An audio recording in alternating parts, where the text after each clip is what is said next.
Good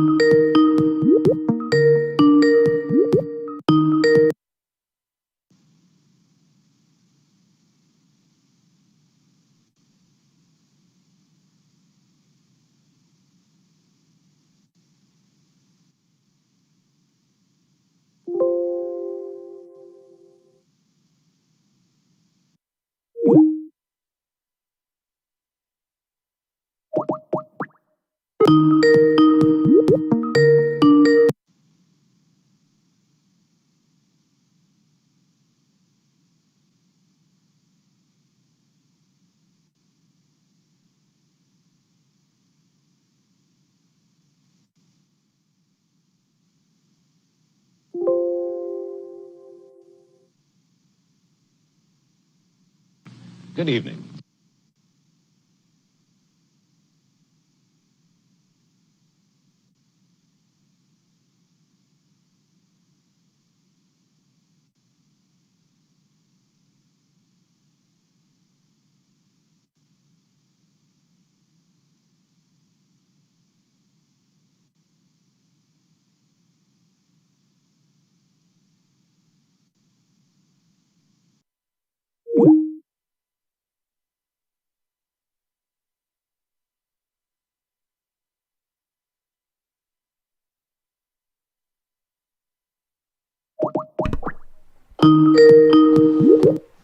My bad. My mic was off. But I didn't hear anything, and it was freaking me out. Can you hear me,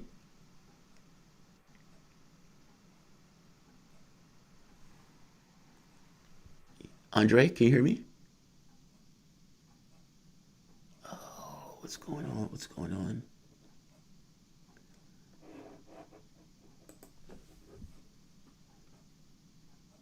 Okay, but I can't hear you.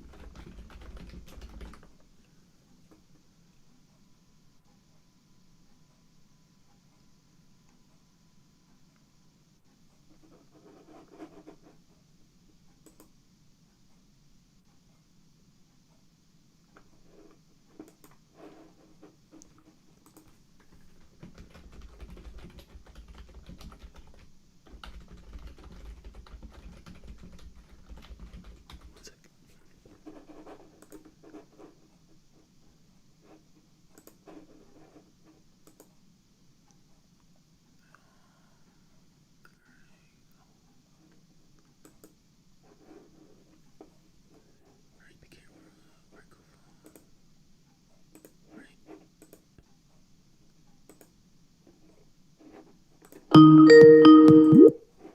Okay, so the audio works.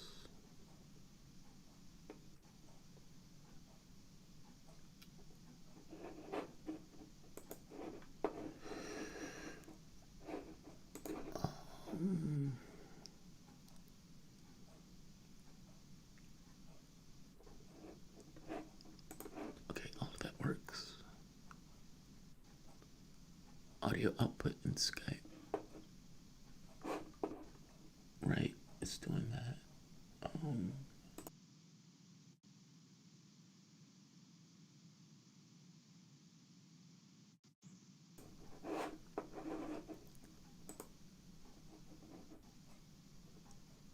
Microphone, right?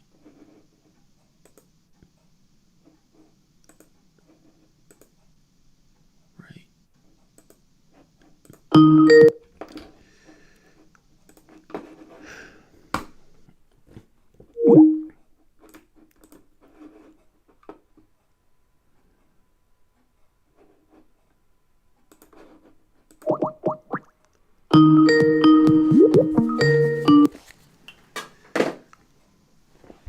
Still can't hear. Damn it. Yeah, I guess you call my phone because I can't take the chance. And if I can't hear you, I don't know if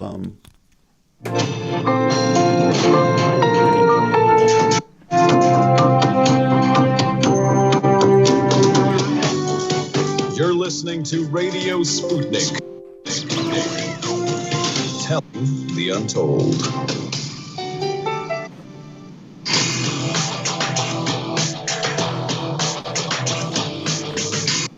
Fault lines.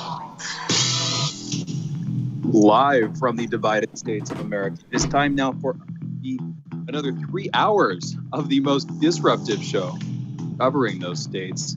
In the independent corner, I am your political analyst, Shane Stranahan.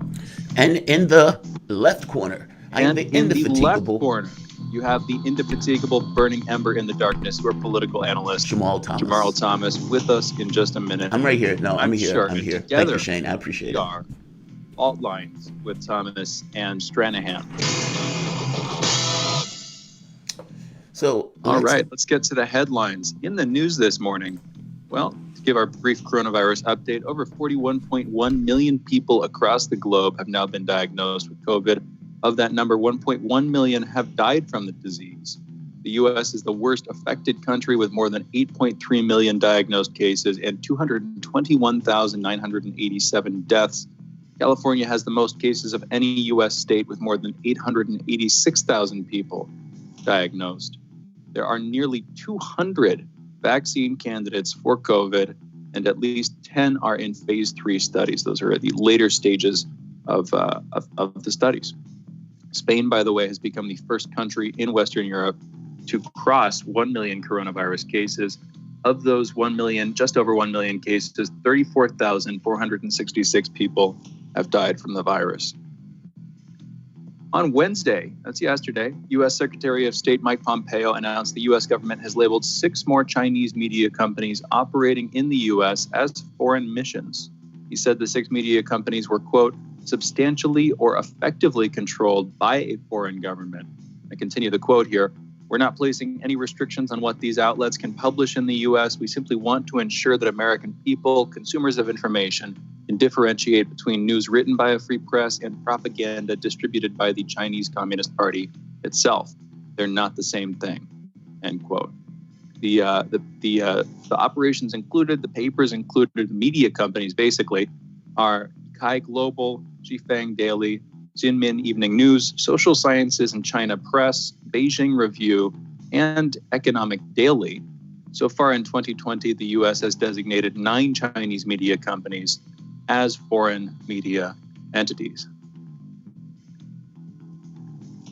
Yesterday, former President Barack Obama blasted President Donald Trump's handling of the coronavirus pandemic and his response to racial unrest in his first in-person campaign pitch Wednesday for Joe Biden. That, of course, is his former vice president.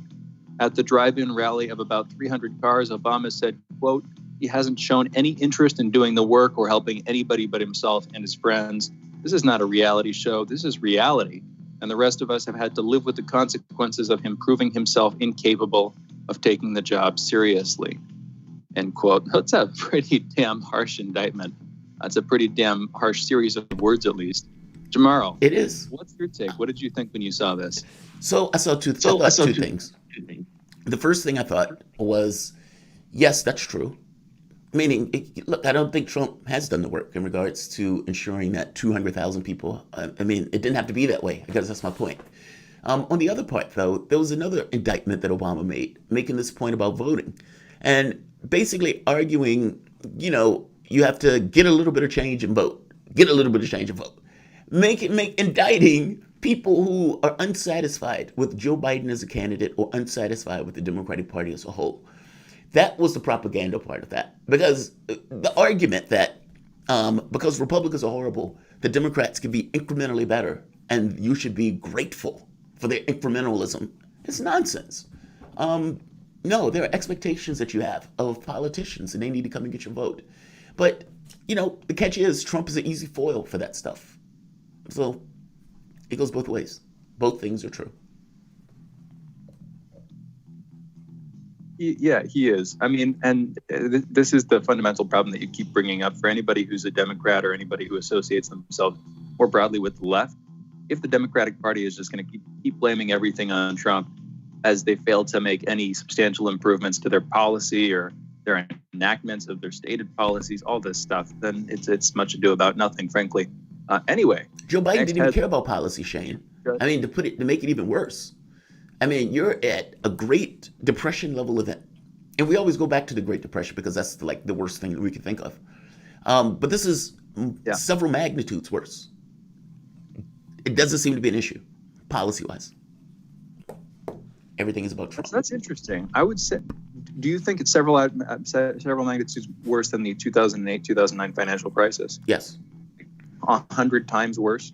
Oh, I don't know about 100 times worse. I mean, when you get into the magnitude stuff, it gets a little That weird. is several magnitudes. Well, That is several magnitudes, to be clear.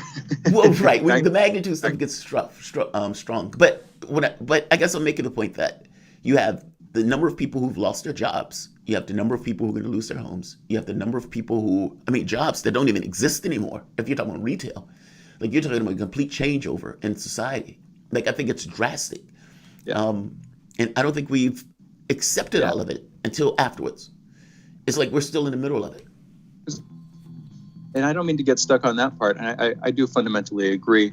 I mean, the other thing here is, though, that a greater crisis is not going to merit a greater response if your political system is fundamentally incompetent. Yes. And stagnant and is getting increasingly stagnant as the years go on. In other words, you'd expect, okay, everything's breaking down. That means they're really going to try. But if everything's breaking down and the things that are breaking down include the political system that you're supposed to rely on, I chuckle, but it's ugly. Hundreds of thousands of people have died, and the vast majority of those deaths could have been averted with some quick, effective action at the get-go. So anyway, I think we should constantly remind ourselves. It gets depressing a little bit, but I think we should constantly remind ourselves how much better this could have been handled. 1,000% agree. Anyway, next headline here. A New York judge has ordered Ghislaine Maxwell depositions that are years old to be released to the public by Thursday morning. Those depositions would reveal details about her relationship with alleged sex trafficker Jeffrey Epstein.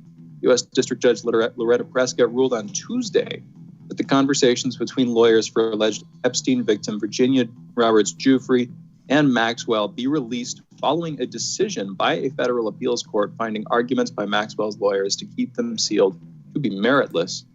Her lawyers had appealed the judge's July ruling to allow the release of the transcripts of 2 depositions in which she answered questions before the lawsuit was settled.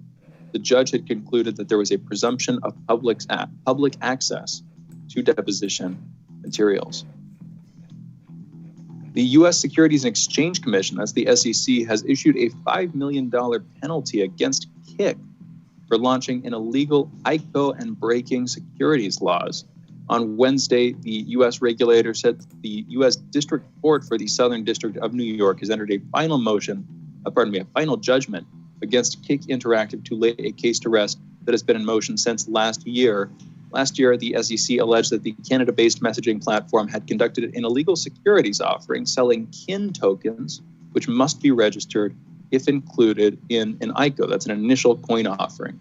ICOs are an alternative method to raise investment into projects and have, on the whole, become associated with the cryptocurrency and blockchain space. Rather than pouring traditional fiat currency into a startup, ICOs offer virtual coins or assets to investors.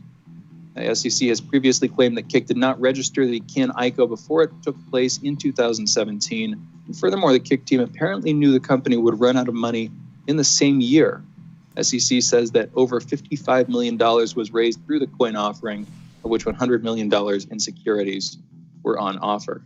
The KIN token is currently worth a very small fraction of a cent.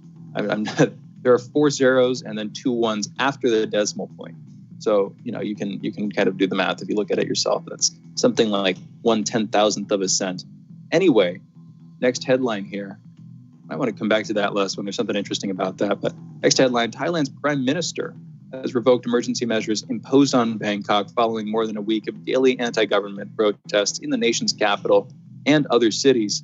An announcement in the Royal Gazette on Thursday said, quote, as it has appeared the severe situation which had resulted in an enactment of an emergency decree has resolved and halted, end quote.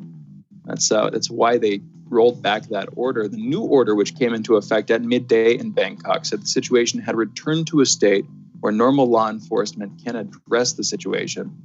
This follows a pre-recorded televised speech from Prime Minister Prayut Chan-o-cha on Wednesday, who said he is taking the first steps to de-escalate political tensions that have seen tens of thousands of protesters take to the streets in recent months, calling for a new constitution, monarchy reform, and Prayut's resignation.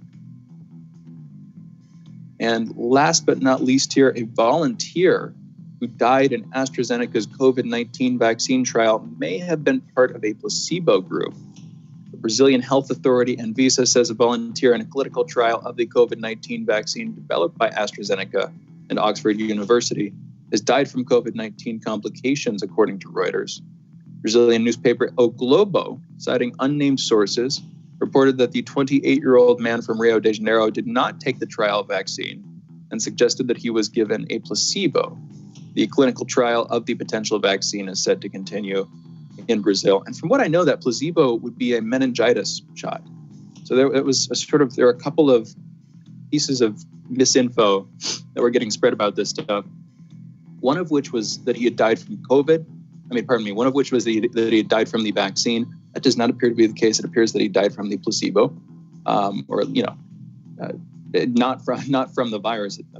Not from the vaccine itself, which is, of course, in a vaccine trial, the most relevant thing that you're trying to determine is if the vaccine itself is killing people. So that's thing one. And then thing two is people thought that the person who had died in Oxford, but no, it was in Brazil. It was in Rio de Janeiro. Anyway, those are headlines. You're listening to Fault Lines with Thomas and Stranahan. And one thing we did not include in these headlines that I want to get to, because of course it's going to be a big topic of debate tomorrow, and I'm sure we'll have some speculation about it. We'll be airing later in the show today. It's the debate tonight. President Trump, Joe Biden, they're debating. Should be interesting. It's the last debate before we go into the full election. Everybody starts voting and it all gets finalized. So this is really the last opportunity for them to have a tete-a-tete, a face-to-face interaction kind of a thing. Yeah, man. What do you, in sort of broad terms, what do you think is going to happen tonight, Jamarl? That's going to be interesting because this is Donald Trump's last chance to change the trajectory, if there is a trajectory. Meaning, if the polls, let's say they're right. Let's say Biden is winning this thing. Biden clearly believes he's winning this thing. What does Trump do? Now, he can't pull what he did last time because they could basically cut him off. And so Biden is going to get the opportunity to speak his piece. Trump is going to get the opportunity to speak his piece. And so this is going to be a debate in the classical sense of debate without interruption, those type of things. Look, I think Trump, the problem is that you only have 2 weeks. So this is only your closing statement. I don't know if you can, restart the levels of a debate. Basically, you're just saying, this is, my final case, or this is my final statement. So, but this is Trump. And Trump has chosen to take this race in a way that I thought was weird and strange and hasn't necessarily been to his betterment. So I have to be honest, I'm not entirely sure what's going to happen tonight. I think Biden is going to make his closing statement. He's going to try to make an affirmative case of why people should vote for him. But he's a classical politician. Trump, I have no idea at this point. What do you think? What do you think is going to take place? Curious, when you said that Trump had taken this race in a kind of weird direction, what did you mean by that? What part of to me, if it was me, and if I was sitting in a room with Trump and I was trying to advise him on the campaign strategy, I would bring up Biden's crime record. I would have brought up the fact that I was letting people out of prison, meaning I wouldn't have emphasized law and order so recklessly or so over the top. I would have been a little bit more nuanced in the way that I would have tried to make the point that Biden had been locking people up, because I would have been trying to get in on the black vote a little bit more than what he came across as. He seemed to just double down on his base. I'm going to fight for my base. That's it. As opposed to try to maintain and hold on to some of the people that you got. You got Obama voters. I mean, the only way for Trump to even have gotten elected was to get some people that were within the Obama camp. Do you want to keep them or do you want to lose them? And he seemed to not necessarily care about it. I thought he took this in a weird way. I mean, even the COVID stuff. My attention would have been, how do I get reelected? Because I would have recognized that getting elected in the first place was somewhat of a wild card. He didn't do that. He ran in his own way. That's my thought. That's why I said he took it in a weird way. Interesting. We can come back to that. We've got to go into a break right now. We will be back in just a minute with your monologue, with Jamarl's monologue. You're listening to Fault Lines with Jamarl Thomas and Shane Stranahan. We'll be right back.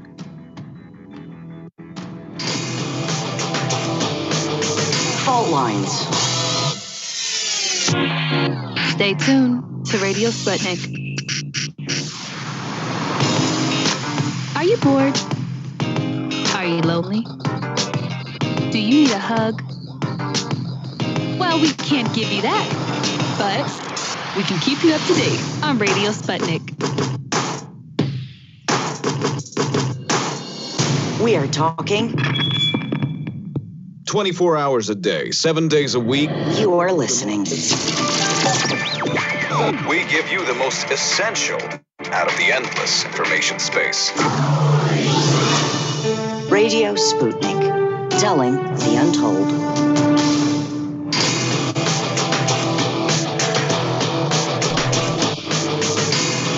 Fault lines. Welcome back to Fault Lines on Radio Sputnik. My name is Jamarl Thomas. I am joined by my co-host Shane Stranahan, coming to you live out of our station in DC. If you guys live in the area, you can catch us on radio at 105.5 FM and 1390 AM. We're also in Kansas City at 102.9 FM and 104.7 FM. If you guys are digging what Shane and I are putting down, whatever platform you're consuming us on, definitely give us a like and definitely share that content. If you guys want to join in on the conversation, you can do so with a chat, a tweet, and of course, a phone call, 202-521-1320. That is 202-521-1320. Your engagement makes this show what it is, so definitely don't be shy. You know, I was going in a different direction with this. I was going to talk about the Iranian Russian hackers, quote unquote, that supposedly sent Proud Boy information trying to get people to vote for Trump, apparently, which was a reverb of voting for Biden. And at this point, we have no idea. So, but I think I want to talk about something that Shane brought up in the last, in the headline section. Basically, the debate that's coming up. And I kind of want to make the point that this debate, this closing argument that Donald Trump is going to make to the American public, he's going to step on stage and he's going to make his case on why he should be reelected as opposed to bringing on Joe Biden to change, well, not really change direction, or modestly, at the very least, theatrically, change the country's direction. This could have been a fundamentally different closing argument. And I really want to make that case clear. When Donald Trump, if you think back, Donald Trump got into office castigating both sides. If you remember, one of his main things that you think about during candidate Trump was standing on stage going after Jeb Bush about his brother getting involved into a war that got all of these Americans killed, that spent $7 trillion to do it. That was his shining moment. And the crowd applauded, if I'm not mistaken. They started off a little weird about it, but eventually, yeah, we like that guy. That's what we like. We like that. We like that. Meaning, in that moment, Donald Trump was birthed as an anti-war candidate, despite the fact he was in a meat and red meat and blood Republican Party. Astonishing. Who knew that a candidate could actually be anti-war and actually get bona fides for doing so? You had a candidate that seemed to run against, 20 other Republicans and put each and every one of those Republicans in the ground, including Ted Cruz, where he joked about his dad helping to kill Kennedy, joked about his wife being ugly, and still was able to bend Ted Cruz into form to give campaign assistance for that one Donald Trump who, again, did all those things. Donald Trump had the potential of being a candidate that didn't have any allegiances to pretty much anybody.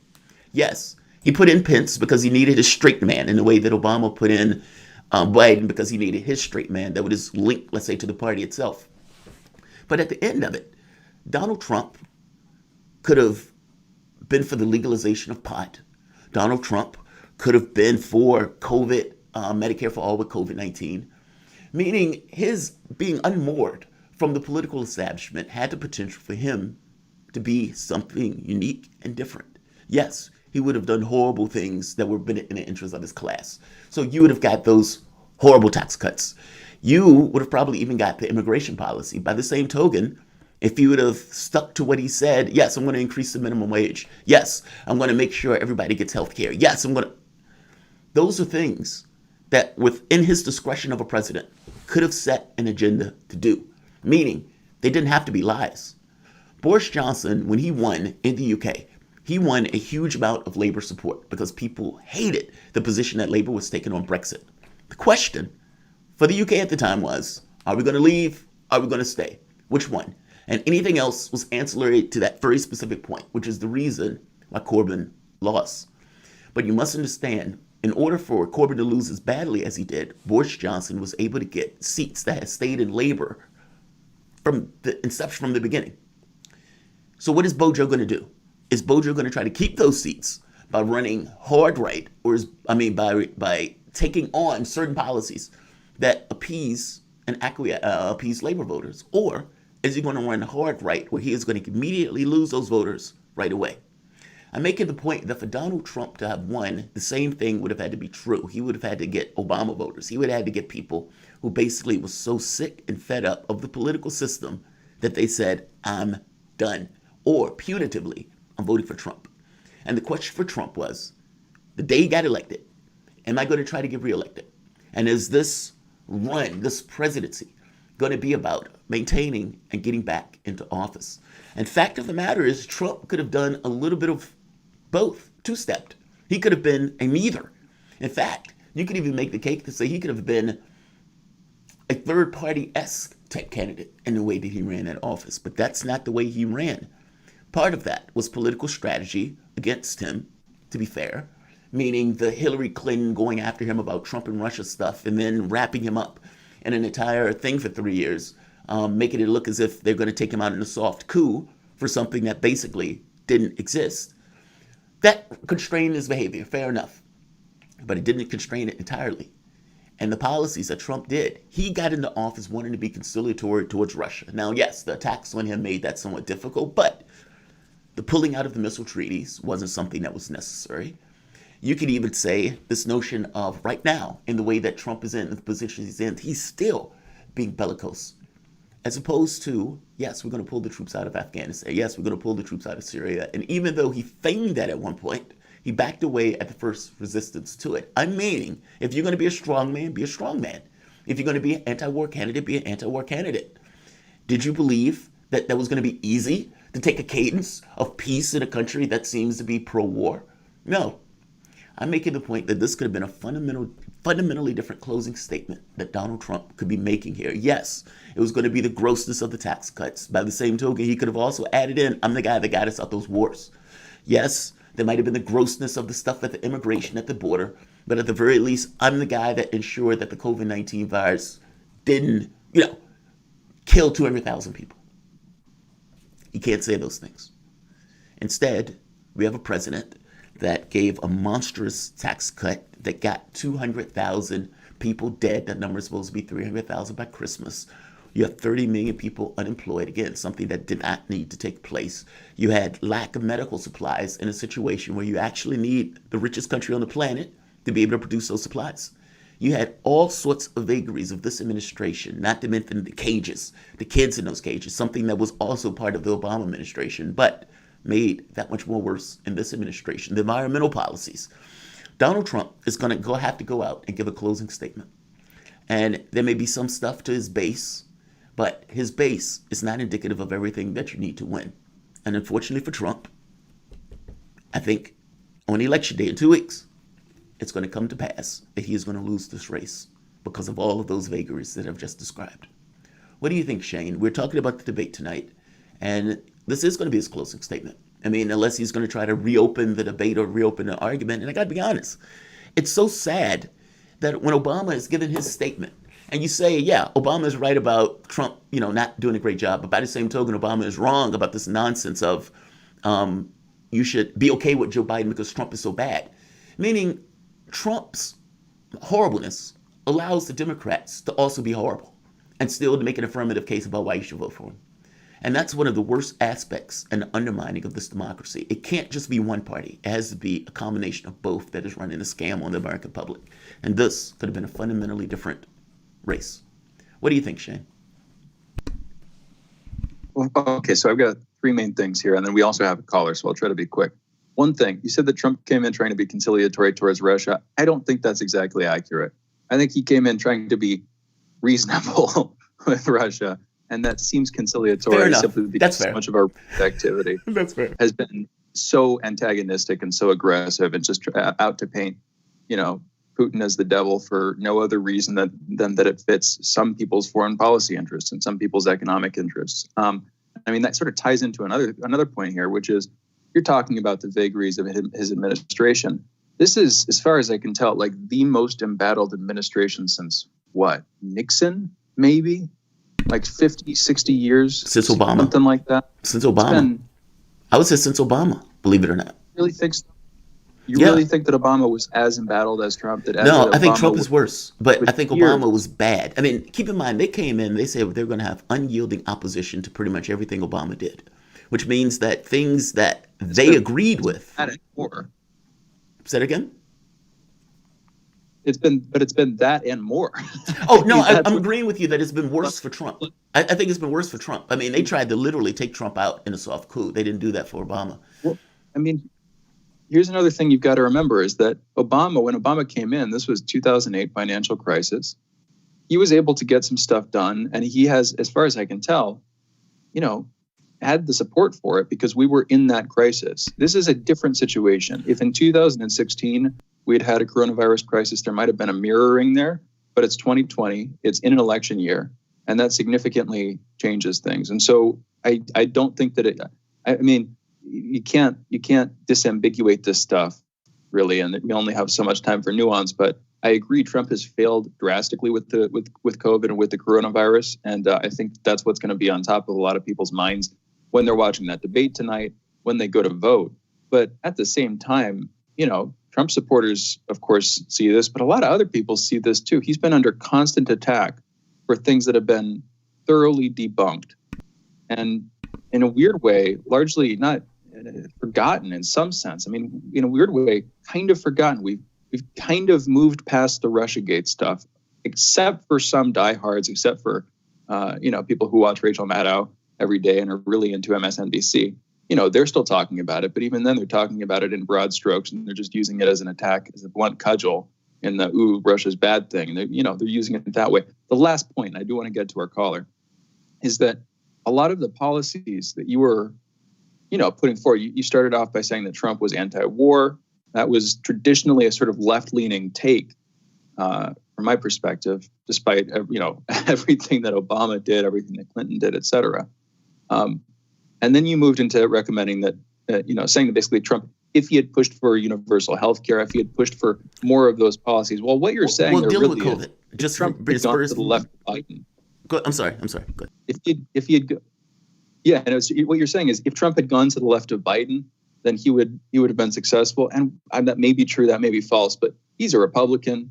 His base is not left. They're not traditional right, but they're definitely not to the left. And I think a lot of people have legitimate qualms about how that stuff is going to get enacted, not about the idea in an abstract sense of having like a healthcare system that supports everybody, that works for everybody. A lot of people are worried about stuff like corruption and, the way that insurance companies would try to influence that and the metastasization of medical interests, of economic interests through the medical industry. Maybe I'm projecting a little bit because I have those concerns, but I've talked to people, I've read what people have written, and those do seem to mirror it. Anyway, we've got a caller. Wait, just so I'm clear, it's Medicare for all with COVID-19, and it was something that Trump himself mentioned. I'm making the point that if Trump would have even did what Trump said, Trump would be in a far better place. Trump mentioned increases to the minimum wage. That was him. He said that. Trump said, I'm going to make healthcare better and everybody's going to get big, beautiful healthcare, whatever that meant. He said those things. I'm talking about in the midst where 8 million people are infected with a virus to say everybody with that virus is covered. That's all I'm saying. I'm basically just saying what Trump himself has said. I hear you, but Trump says a lot of stuff, and those are the things that you focused on, the left-leaning policies that Bernie would support. I'm saying those are the ones that you focused on. He is not that person, but I really wanted to get to this caller. Gregory from Kentucky, you've got about 30 seconds. You're on. What's going on? Oh, yeah. Hi, Jamarl. I wanted to hear your thoughts. Maybe you haven't heard about the 86-40 5 controversy that Kamala Harris started. I think it's the only clever thing politically I've ever seen the woman do. She displayed the 86-45 numbers in some sort of discussion she had in a video, and now the T-shirt is selling. And I just know that if she became president, if everybody that disagrees with her wore a 86-46 T-shirt, they would all call us white supremacists because she's colored, and I don't like this double standard. And also the way the mainstream media on the left is calling the Proud Boys white supremacists is clearly not true. They're more diverse than the average group of Trump supporters. They're like 20% Black and Latino. They're pretty diverse, and they're proud of that. Gregory, we're going to have to cut you off. I apologize. Look, if you want to, you can call back in order to finish the call, but we have to take a break, and we have our next guest coming on. So we're going to end it here. But again, call back at towards the end of the show if you have the opportunity. But I thank you for the call. This is Fault Lines with Thomas and Stranahan. We will be back in a moment.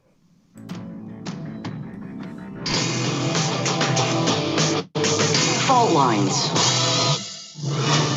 You're listening to Radio Sputnik.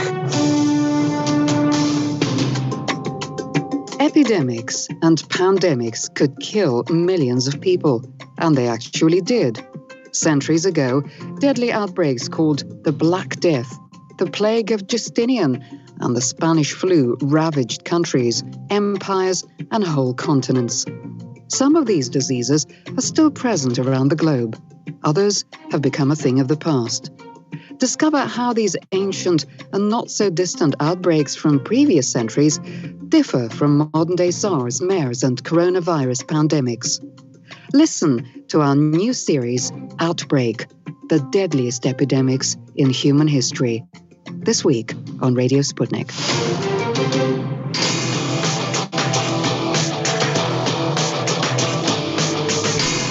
Fault Lines. Welcome back to Fault Lines on Radio Sputnik. My name is Jamarl Thomas. I am joined by my co-host, Shane Stranahan, coming to you out of Washington, D.C. Joining us is one of my favorite guests and a person who I've been listening to quite often, actually. I've been binge watching his content. Alexander Mercouris, editor-in-chief at theduran.com. Alexander, welcome to the show. Delighted to be with you today. There are multiple topics that I kind of want to get into. I want to get into Nagarno-Karabakh. I want to get into the EU. But we might as well start off with the UK, local territory. What is going on with Brexit? It seems like a no-deal Brexit is now on the table after people voted in Bojo because he had settled Brexit. What is going on between the UK and the EU in regards to the back and forth over the latest items of disagreement between the EU and the UK? What has basically happened is this. Britain left the European Union in its political form on the 31st of January of this year. Now, there was supposed to be a one-year transition period in which Britain and the EU were going to agree to long-term trading arrangements between the two countries. That has not yet happened. There's not yet been an agreement. That agreement was supposed to be signed and sealed by the time of a European Council meeting, which has just happened. The European Council being the European Union's top decision-making body, which brings together heads of government, heads of state. That hasn't happened. Negotiations are still continuing, but we are now only weeks away from the final deadline, and it seems that not much progress has been made. Now, there's been discussion about extending the deadline, but Boris Johnson has just ruled it out and has said that if there is no agreement by the end of the year, then Britain will no longer have any kind of connection with the European Union in trading terms, and it will simply trade with the European Union on World Trade Organization terms like Australia in effect, we will have what is called a no-deal Brexit. So that's where we stand at the moment. Now, there's been talk that those negotiations are going to be revived, that there's going to be a mad rush between now and the end of the year to agree to some sort of a deal. But what has been happening is that Nigel Farage and his Brexit party have been making all sorts of threats that if a deal is done that they're not happy with, that still leaves some kind of political and economic connection between Britain and the EU, they will campaign against it, and they will start campaigning and focusing against Conservatives in Conservative seats in the north of England, where the Conservatives are vulnerable. And the Brexit Party is now already picking up percentages in the opinion polls. And I think that Boris Johnson understands that and is very sensitive to it. And I think that is going to make him much more likely to hold firm. So that's a complicated explanation of the situation, but I hope it explains where we are. Alexander, I'm curious. Thank you for being with us. How is the no-deal Brexit? How is the lack of a trade deal with the EU? How is that impacting the lives? And what do you think most people in the UK think and feel about that lack? In other words, is it substantial, or is this merely something, or primarily something, that the media is using as a political tool, or is it actually impacting people? And another factor, of course, just to add on, that would complicate this is we are in the middle of a pandemic.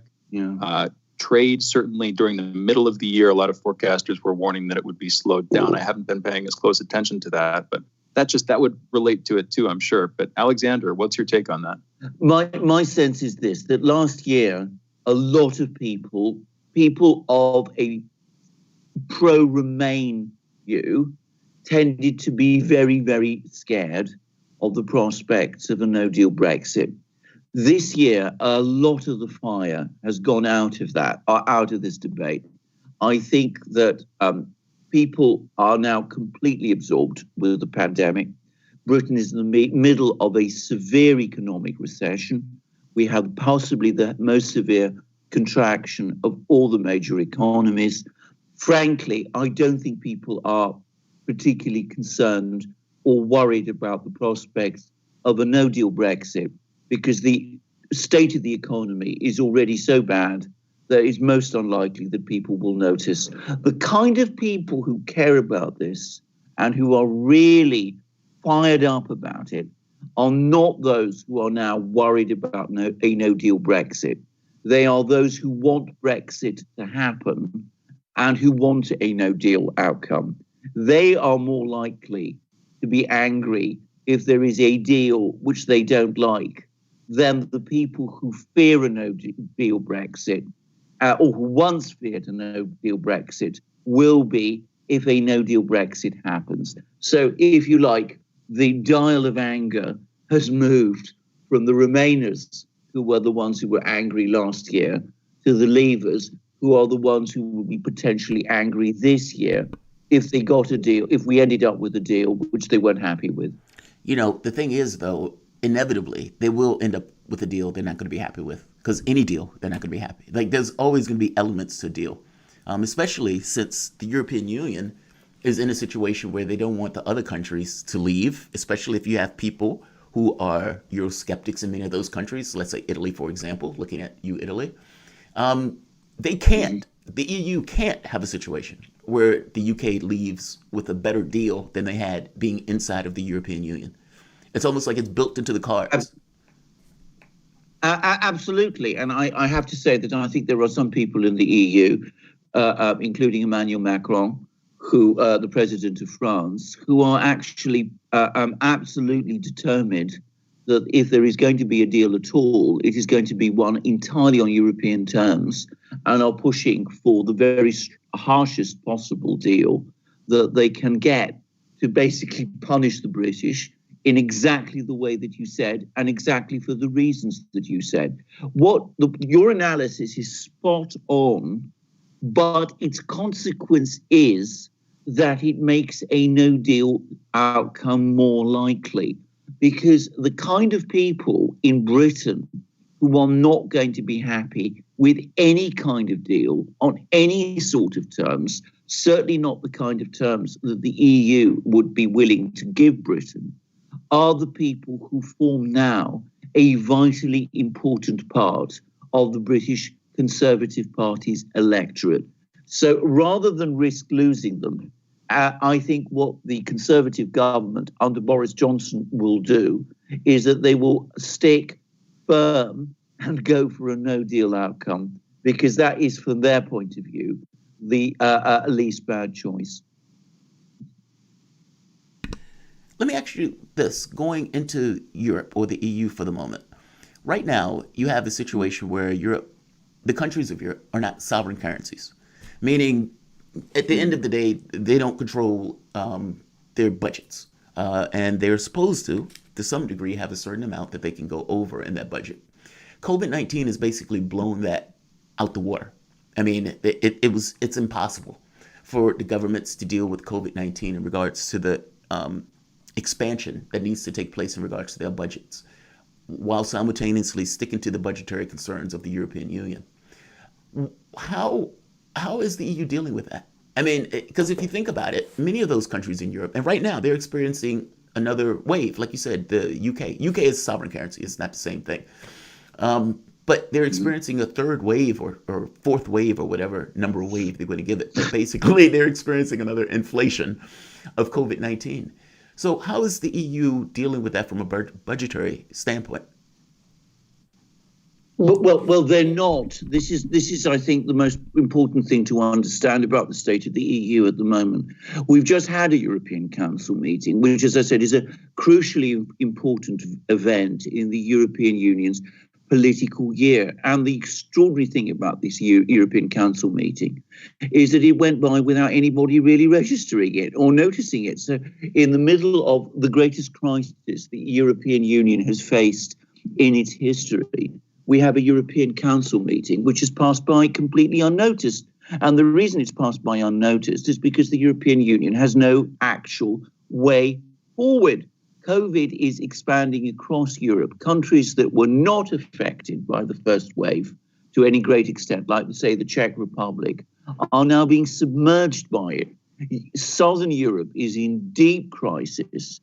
Its finances are shot to pieces, and these countries are looking again at another debt spiral, very much like the one that they suffered between 2011 and 2013. In Northern Europe, Germany has major problems in its banks, and in France there is growing unrest, with COVID now absolutely out of control, and all sorts of things happening there. The EU budget is nowhere near in a position to absorb or carry the slack. The European Central Bank is going for quantitative easing and negative interest rates on an extreme scale to try to keep the southern European economies, afloat. But in doing so, it is eviscerating its support in Germany. And, I have a lot of contacts in Germany, and one hears now people complaining in Germany about these policies all the time, because they are eroding away the value of German savings and they're undermining Germany's investment model. And so all of this paralysis, if you like, all of these factors are causing an economic and monetary fragmentation without any real sign at the center that the European Union itself knows what to do. I would add that the most important decision maker in the European Union over the last 15 years has been Angela Merkel, the Chancellor of Germany, Europe's most powerful economy. She is due to leave next year, and it's become increasingly clear that she's no longer able to make decisions. She's not even able to make decisions within Germany on how to handle the COVID crisis there. And she is basically losing control. She is unable to decide herself on what the right way forward is. And when she makes decisions, she's not able to enforce them. Fascinating. Wow, that sounds like a crisis, to put it mildly. You guys have been listening to The Voice. Editor-in-Chief at thetheron.com, Alexander Mercouris. This is Fault Lines with Thomas and Stranahan. We will be back in a moment.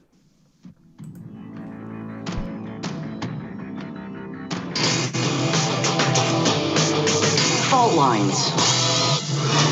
This is Radio Sputnik.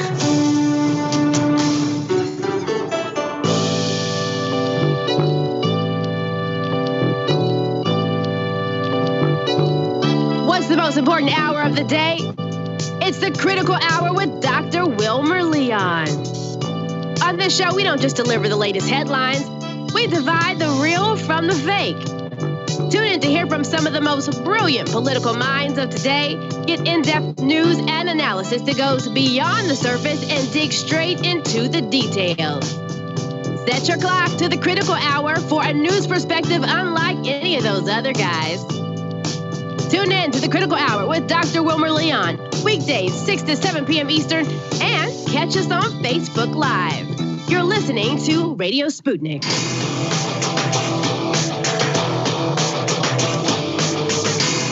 Fault Lines. Welcome back to Fault Lines on Radio Sputnik. My name is Jamarl Thomas. I am joined by my co-host Shane Stranahan, coming to you live out of Washington, D.C. We're joined by Editor-in-Chief at the Theron, Alexander Mercouris. Again, welcome to the show. I want to pivot a bit. I want to pivot a bit to Nagarno-Karabakh. This has been an issue we've been covering on the channel, and I have to be honest, I've been delving further and further into it over the past month as the conflict has extended. You have an interesting perspective on this, and I want to delve into this notion of independence. And independence in the context of Nagarno-Karabakh. Armenia is making an argument that this is basically the argument, or the framing is this is a fight for independence, that Nagarno-Karabakh is basically their own independent territory, that even though Armenia backs, and despite this being in territory that is considered Azerbaijan by the world and clearly by Azerbaijan, that as an independent territory, they should be left to their own devices. Now, Azerbaijan, of course, takes the argument, that's our territory. The world considers it our territory. We want our territory back. And now that Turkey is backing them on this, they basically believe they have the military power to take it back. Did I frame this correctly? I just want to make sure that my understanding and the way I framed this was exact.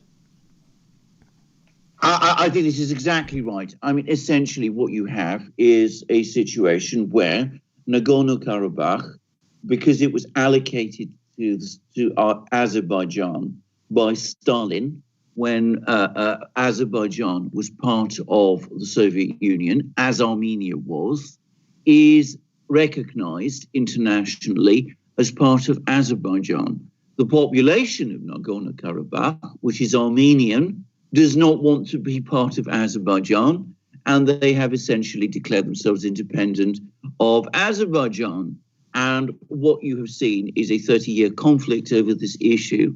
And what you have seen over the last few weeks is an attempt by Azerbaijan to assert its sovereignty over Nagorno-Karabakh by force, by launching a military offensive, which it sees as intended to bring this breakaway province back under its control. It is backed by Turkey in that. It is opposed by most of the international community, which, however, stops short of recognizing Nagorno-Karabakh's independence. It's an extraordinarily complicated conflict, but that, I think, is where we stand. Alexander, another side of this is within the last couple of weeks, Putin called for a ceasefire. The ceasefire is very briefly held to by both sides. And then it seems that each side blamed the other for breaking it. And that ceasefire is now over. From Russia's perspective, and more broadly from the perspective of the Minsk group, that is Russia, France, and the U.S., but really it's a lot of the weight in that group is on Russia's end. What's the next step? What do you think needs to be done? What do you think can be done? What do you think should be done, Alexander? Well, the Russians have, of course, their own interests in the Caucasus. Firstly, they consider the Caucasus absolutely vital to their own security. And to put it straightforwardly, they see the Caucasus as part of their sphere of influence. They fought a war against a jihadi insurgency there. They don't want to see that happen. And they see Armenia, which is the country that has the greatest interest in the Nagarno-Karabakh conflict, as a vital ally. They have seen this Azerbaijani offensive, and let's be very clear, it is an offensive. They want to return to the status quo ante. They don't want the conflict to continue because they don't want Azerbaijan spiraling away and aligning itself with the Western powers. But at the same time, they don't really want to see Azerbaijan recovering Nagorno-Karabakh in a way that will undermine Russia's position in the Caucasus and which will undermine Armenia, which is Russia's ally. So what the Russians will do is that they will put pressure on the Azerbaijanians to stop their offensive and to negotiate, even if those negotiations go on forever and lead nowhere. And if the Azerbaijanians don't negotiate, they will gradually start to very quietly ramp up their military support for Armenia. Now, this has been going on for some time. The Turks have complained about this. They've said that the Russians are supplying arms to Armenia. And over the last few hours, we have seen photos of Russian fighter jets, MiG-29 fighter jets, being deployed to Armenia outside the Russian air base that is there, to Armenian air bases, in a way that is clearly intended to send a signal to Azerbaijan. So I think that is what is going to happen. There have been repeated ceasefires. The Azerbaijanians have broken them. They've not managed, despite what they say, to achieve a military breakthrough. They're coming up against increasing Russian resistance. The weather is changing against them. The geography is unfavorable to an offensive because it's very, very mountainous. This is a very mountainous region. So I think that before long, we will have a ceasefire and we will have return to negotiations brokered by the Russians, which the Russians will use to keep this conflict under control, but which will not give either side what it wants. It won't give Nagorno-Karabakh its independence because the Russians don't want to antagonize Azerbaijan, but it won't give Nagorno-Karabakh back to Azerbaijan. That is what the Russians want. They want the situation to remain as it was. They're basically going to fudge it. There's a contradiction here, though. I mean, it doesn't entirely make sense. You made a point that you're right about, that the world community is basically saying this is Azerbaijani territory. By the same token, the world community is also saying we want the situation to stay frozen as it is with them not having control of the territory. It's almost like it's a weird fudge. It's like saying it recognizes, yes, Nagorno-Karabakh is technically Azerbaijani. By the same token, we don't want what needs to take place, meaning the bloodshed to take place, for them to regain that territory. And so we are perfectly okay with this standing at the barrel of a gun. That's an odd position, right? I mean, you can't have it both ways. It seems like there needs to be some reconciliation on this. Either you call it independence or you say it's theirs. This weird fudge seems to be an odd endpoint for this to try to remain on. Well, it is trying to keep the thing in a state of suspended animation without any sort of outcome. I mean, it is Russia pursuing its policy. And of course, Azerbaijan has become completely exasperated because they're saying we can't tolerate a situation where we have a province that isn't that we can't reintegrate in our own country, and the people in Nagorno-Karabakh saying we can't have a situation where we are independent, but that independence isn't recognized. There will eventually be some sort of solution. Of that, I am absolutely sure. I don't think it's going to happen soon, but I think that solution will have to come with some kind of recognition from the international community, from Azerbaijan too, and from Russia, that Nagorno-Karabakh has some kind of genuine independence from Azerbaijan. I think that is inevitable, but it will probably also mean that Azerbaijan itself, its own situation and its own relationship with Russia will have to change. Either it will become more integrated back into the Russian system and will have to find some kind of economic compensation, if you like, that way, or on the contrary, it will have to detach itself from the Russian system and move more towards the West. I think the former is more likely, and I think the reason the Russians are playing a waiting game, if you like, is because they don't yet feel themselves strong enough to pull Azerbaijan fully back. But that is what eventually they are aiming to do.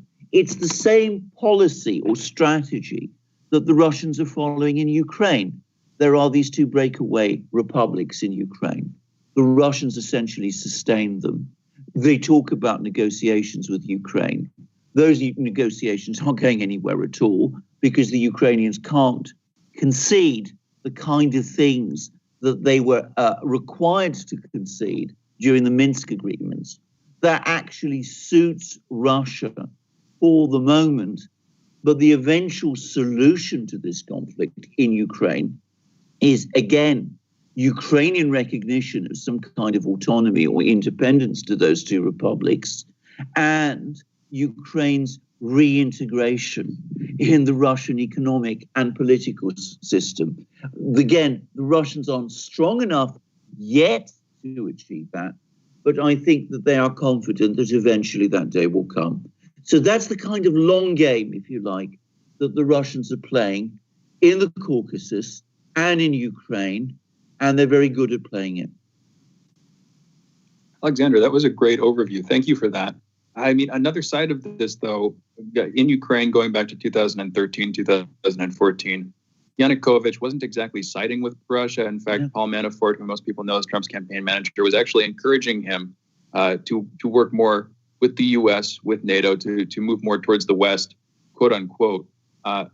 Is a similar calculus at play here in Azerbaijan? Do you think that the United States specifically is pushing for that, or do you think them working with Turkey, them buying arms from Israel, that is enough? Where do you think that's going to go? Briefly, in about our last minute. The United States has been working very hard to try to pull Azerbaijan away from Russia. And no doubt they will continue to do that. They are, to some extent, complicated in trying to do that because there's a very vocal Armenian community in the United States which backs Armenia and which is politically important in an election year. And, of course, the US also has troubles with Turkey. But its long-term objective is to try to detach Azerbaijan from Russia. The problem is, in this area, Russia is overwhelmingly the most powerful player, and any president of Azerbaijan understands that. So however much they may be tempted to play the game with the US, in the end, the gravitational pull is towards Russia. It's also, by the way, true in Ukraine, and it's interesting that now that Yanukovych is in effect out of the way, sort of opposition politicians are moving back to accepting that Russian integration is sooner or later. Interesting. Alexander, we're out of time, but thank you so much for joining us. Great analysis. For those listening, that was Alexander Mercouris, editor-in-chief at theduran.com. You can check them out, of course, at theduran.com and over on Twitter at theduran_com. We'll be back in a minute with headlines. You're listening to Fault Lines with Thomas and Stranahan.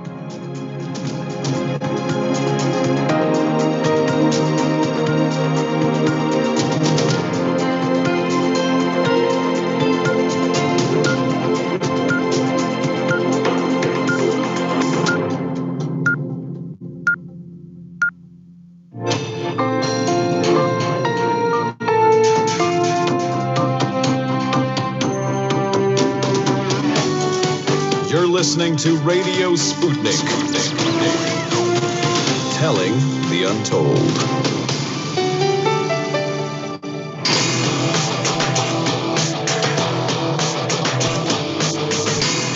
Fault lines. Trying to reach. Live from the divided states of America, welcome to your daily inoculation for propaganda. In the left corner, I am the indefatigable, the ever-vigilant, the last antibody to a sick and seizing political system, your political analyst, Jamarl Thomas. And in the independent corner, I am your political analyst, Shane Stranahan. You are listening to Fault Lines with Thomas and Stranahan. Let's get to our headlines. In the news, over 41.4 million people across the globe have been diagnosed with COVID-19. Of that number, 1.1 million people have died from the disease. The United States is the worst affected country with more than 80.3 million diagnosed cases and 221,987 deaths. California has the most of any U.S. state with more than 886,000 people diagnosed. There are nearly 200 vaccine candidates for COVID, and at least 10 are in phase 3 studies. Spain has become the first country in Western Europe to cross 1 million COVID-19 cases. Of those, 1,005,295 cases, 34,466 have died from the virus. On Wednesday, U.S. Secretary of State Mike Pompeo announced the U.S. government has labeled 6 more Chinese media companies operating in the United States as foreign missions. He said the 6 media companies were substantially or effectively controlled by a foreign government. We're not placing any restrictions on what these outlets can publish in the United States. We simply want to ensure that the American people, consumer of the information, can differentiate between news written by a free press and propaganda distributed by the Chinese Communist Party itself. They're not the same thing. This includes the U.S. operations of Yikai Global, Jifang Daily, Xiamen Evening News, Social Sciences and China Press, Beijing Review, and Economics Daily. So far, in 2020, the U.S. designated 9 Chinese media companies as foreign entities. Shane, we're on Radio Sputnik, so reading this is always a little bit weird to me. I think that there needs to be a differentiation between what is in the interests of a government itself, meaning if I'm Iran, or if I'm Russia, or if I'm the United States, or if I'm Britain, or whatever, you're going to have your own interests, and you're going to give a perspective based upon that interest. Now, I'm not saying to give a perspective that's lying. I'm not saying give one that's warped from the standpoint of objective reality. But even within the context of things that we deal with, just as human beings, even if we're dealing in good faith, there will be disagreements. Now, the notion that you're going to give, like for example, if I'm Press TV, and Press TV is arguing about the JCPOA, and if they're saying the United States pulled out of this legally, et cetera, they're right. Now, does the United States classify that as propaganda, or the United States classify that as just news from a different country? I would wager it would classify it as propaganda, which is my issue with reading stuff like this. There are things that governments, wrap as just kind of warp, but there are things that governments say from their perspective that's also true. And that's not, I gripe at this because Mike Pompeo has stood on stage say, I lied, cheated, and stole for a living in my capacity as the CIA. So the guy who basically announced that he is a liar, a thief, is now saying these other guys are doing propaganda. It could be true, it could be false. What do you think, Shane? I think there's one interesting side of this, which is we are apparently not globalist when it comes to information. We're very nationalistic when it comes to which countries are allowed to say what, where. And that, there's a reason for that. It's a threat to our interests because the facts are, in many cases, on the other side, and the government does not want us to hear those facts. Very good point. Very good point. And even the media organizations like Twitter, Facebook, these guys seem to be part and parcel to this, whether they set out to be that way or not. I mean, they're very exclusive. I'm glad. I love the way you put that. We're very nationalistic when it comes to information and news. Yeah, very true. Former President Barack Obama blasted President Donald Trump's handling of COVID pandemic and his response to racial unrest in his first in-person campaign pitch Wednesday for Joe Biden, his vice president. At the drive-in rally of about 300 cars, Obama said, quote, he hasn't shown any interest in doing the work or helping anybody but himself and his friends. This is not a reality show. This is reality. And the rest of us have to live with the consequences of him proving himself incapable of taking the job seriously. I have to be honest, if Donald Trump ran against Obama, I think Obama would have ate him alive. What do you think, Shane? I mean, if Obama had, meaning if he could get a third term, he probably would have won that third term. And I think he probably would have eaten, meaning the caliber of politician that Obama is, and that, let's say, a Hillary Clinton or that a Joe Biden is, I think they're dramatically different. He was able to get his pulse on this notion that the public wanted something drastically different, hence hope and change. They didn't get that hope and change because he's still a Democrat at the end of the day. Do you have any, what do you think about this, Shane? I mean, you know, both of us kind of float outside the political space, but as a politician, do you think he's effective? And would he have been effective enough to do the job that Clinton wouldn't have been able to do? Yeah, I think he would have handily beat Trump, especially if he came in with that same messaging. And then there's the question, how would he have been co-opted? Would he have been co-opted as effectively as he apparently was back in the 2008 to 2010 period, something like that? Would that have happened in the current political climate? Has the DNC and the, you know, have the various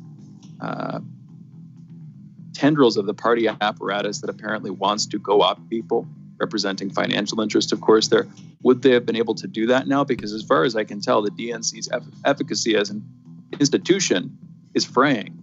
But yeah, just to answer the question directly, I think he would have handily beat Trump. I think you're right about that. But see, I don't think Obama was co-opted. I think that's just what Obama was. Like, I don't think these people are being co-opted. I think this is just what these people are. Like, because there's one of two things that's true. Either he came in believing the hope or change stuff, or he came in just recognizing this is the way to get elected because the public wants something drastically different. I think it's the latter. I mean, there's an interview where Obama even said himself, I would be considered a Republican, like back in the 90s. I don't know. I mean, maybe there's an element of it where they start off wanting to do something. Say it again? I think the accelerated aging is important. You know, that actually is significant in some sense. The fact that he underwent so much stress, I think, meant that he had to cope with an environment where he had to sacrifice himself. That's a weird argument to make. No, it's not. Anybody should No, I understand what you mean. Meaning it's a hostile environment.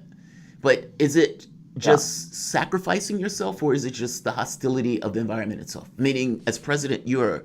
And oddly enough, for whatever reason, Donald Trump seems to be impervious to this. Have you noticed that? Like, if you look at Obama over the 4 and 8 years, he looks rough. If you look at George Bush, same thing, looks rough. Trump, like you say, he feels like a 20-year-old. Trump has a slightly more natural tan in 2020 than he did in 2016. It's true, man. Yeah. All right, let's go to the next. Top intelligence officials announced Wednesday evening that Iran and Russia have taken actions to try to compromise the U.S. election and have obtained some voter registration data.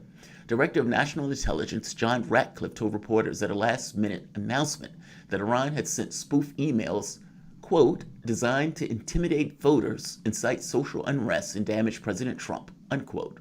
He suggested that there had been reporting on these emails within the last 24 hours. Ratcliffe said Iran had also distributed other video content implying people could cast fraudulent ballots, even from overseas, quote unquote. The information in the video is not true, Ratcliffe emphasized, adding that Americans be assured that the election is secure. These actions are desperate attempts by desperate adversaries, he said.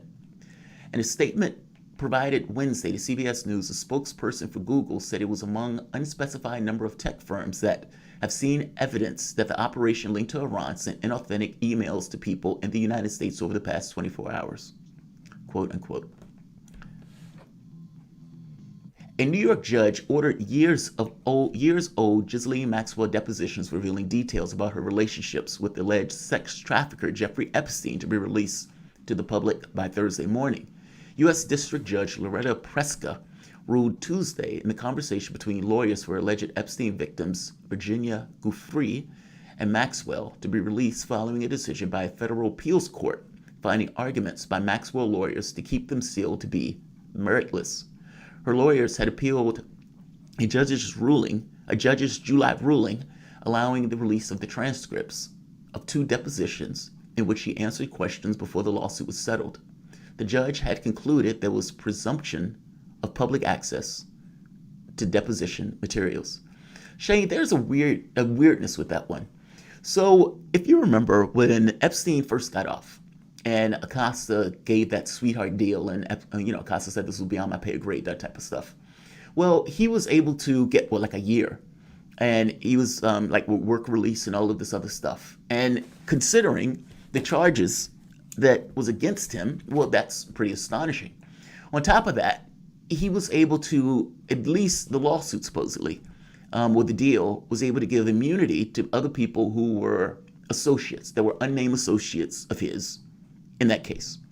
Now, even that's astonishing. You're basically saying this guy is a pedophile. There are other people who are associated with him being a pedophile, but we're going to give this guy and the people around him immunity as he takes the blame, and it's a modest blame at that. Well, if she comes out, association, right, the associations. If she comes out and says, "Look, I was one of the people who was associated with Epstein, and I was one of those people who gets the blanket immunity in that case," basically, she would have to say, "Yes, I was one of those people that was helping in this pedophilia. However, in me announcing this, I am also free of the charges because Epstein covered me." Does that work? And how weird would that be as a legal defense? If they do that, we're going to be talking about that for a long time. I'm Yes. damn sure of it. I mean, another thing here is Alex Acosta, former labor secretary, when he gave Epstein that deal, you can go back and check this. This is a Daily Beast article. I forget the title, but it's not too hard to find. When he gave Epstein that deal, it was at the request of higher ups. He said that he got a phone call, and they wanted him to give Epstein that deal. It changed the way that he was prosecuting the case. It was beyond my pay grade. Yeah. So that's the real thing. Who called him? Who wanted that done? Who were the higher ups? Who were the higher ups? That's the question. Who were the higher ups? Look into those questions. Well, and at this point, everybody's waiting on Maxwell, meaning they want to get this information out of her. And the catch is she going to tell? The U.S. Securities and Exchange Commission has issued a $5 million penalty against Kik for launching an illegal ICO and breaking security laws. On Wednesday, the United States regulator said that the U.S. District Court for the Southern District of New York has entered a final judgment against Kik Interactive to lay a case to rest that has been in motion since 2019.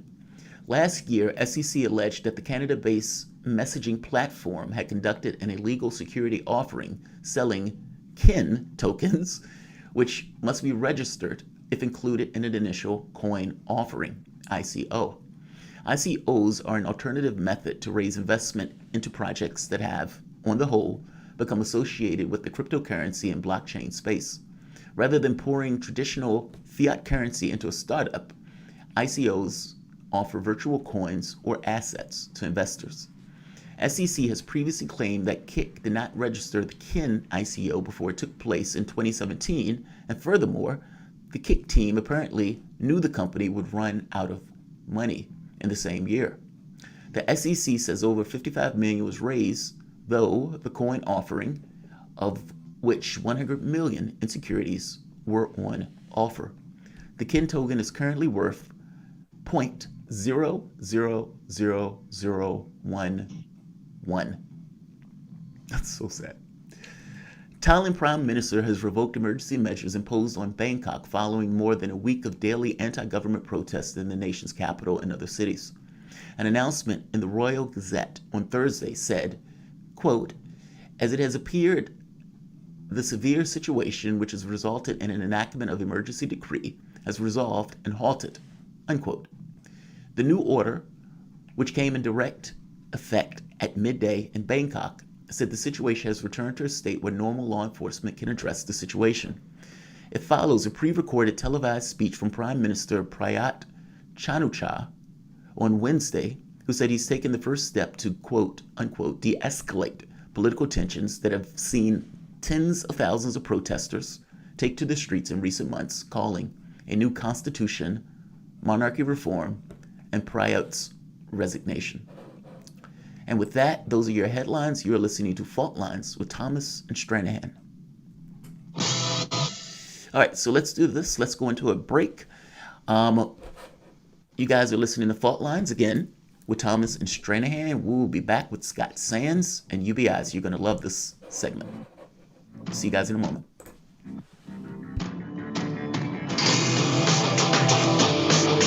Fault Lines. Want to talk? Get in touch with us at radio@sputniknews.com. Feeling kind of blue, but maybe also kind of red, and kind of purple, and kind of alone? You've got a friend on Radio Sputnik. Tune into Political Misfits from 12 to 2 Eastern Time, Monday through Friday, for news, politics, and culture without the two-party bias. Catch us daily on 105.5 in Washington, D.C., or 102.9 or 104.7 in Kansas City. Or find us on Twitter, Facebook, YouTube, Spotify, or wherever you get your news.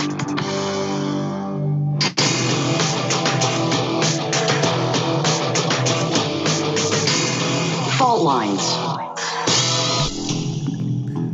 Welcome back to Fault Lines. My name is Jamarl Thomas. I am joined by my co-host Shane Stranahan, coming to you live out of our station in D.C. If you guys live in the area, you can catch us on radio at 105.5 FM and 1390 AM. We're also kicking around in Kansas City at 102.9 FM and 104.7 FM. If you guys are digging what Shane and I are putting down, whatever platform you're consuming us on, give us a like and definitely share this content. You can also reach us in a tweet, a chat, and of course, a phone call at 202-521-1320. That is 202-521-1320. But joining us in a conversation that I am greatly looking forward to is Scott Sands, a writer and full-time advocate for unconditional universal basic income, acknowledged by Andrew Yang in his book, The War on Normal People.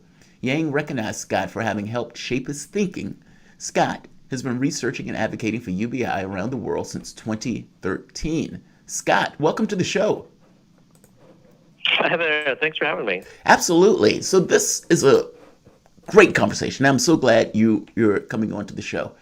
I honestly think that Yang pushing for the universal basic income during the primary is one of the reasons that Trump jumped to it. I mean, I could be wrong on this, but I was shocked when the Republican Party started advocating for $1,200 to go to people. Now, mind you, it wasn't every month, and yes, they're complaining about it now. But this notion of ensuring that people have a basic income is not new. I mean, even Nixon talked about this kind of reverse income, which would have basically boiled down to something very similar. So let me actually, just very basically, people would often say, Republicans, we can't afford that. We can't afford that. Can we afford the universal basic income? And if so, how do we afford it?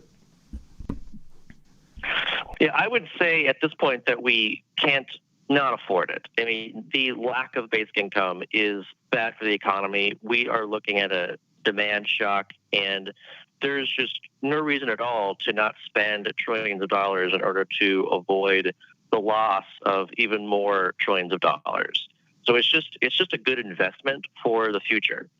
And so even whereas before I would talk about, okay, these are all the taxes and the way of shaping it to create this. I mean, right now, we just need to get the money out the door, and we can worry about the actual taxation side of it later. And that's exactly what we did with the stimulus checks. The stimulus checks were just an advance tax rebate on next year.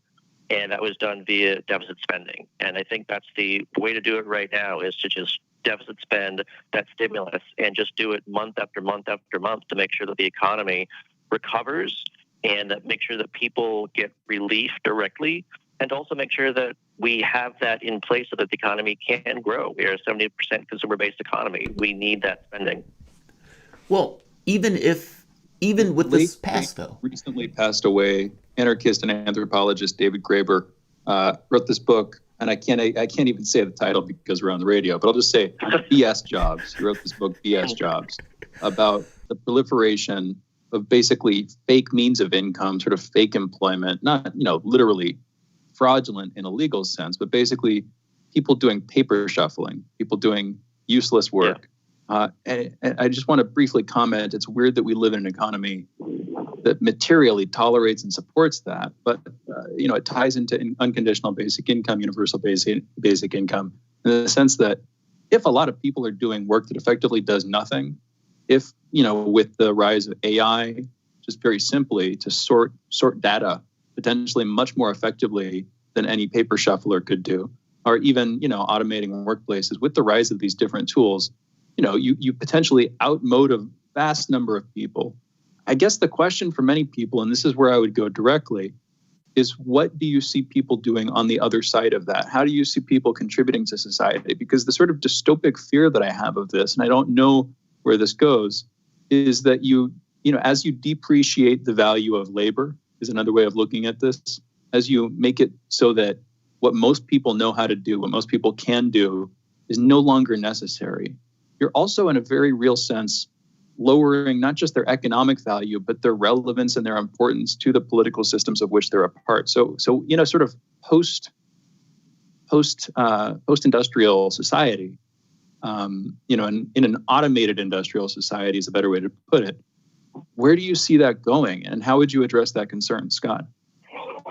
Yeah, I think basic income actually has a really interesting effect on the value of labor. And if you look at the situation now, it is kind of confusing in a supply and demand sense that, let's say, the jobs that people don't want to do pay very little, and the jobs that people really enjoy can actually pay quite a bit.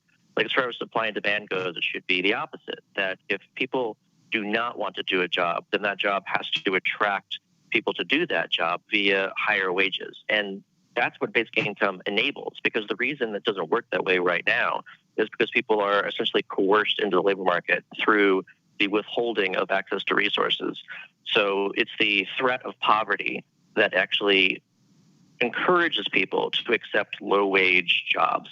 So if you have a UBI in place, then you actually do increase the value of labor for these jobs that are essentially, poverty wages right now. You can look at, the traditional burger flipping, these kind of low-skill kind of jobs that machines would actually be invested in already had humans actually been demanding of higher pay. And so right now, humans are actually artificially cheaper than machines because of this withholding of basic income. And so as soon as people start getting that, then people can demand higher wages for these things that will also encourage automation to replace them.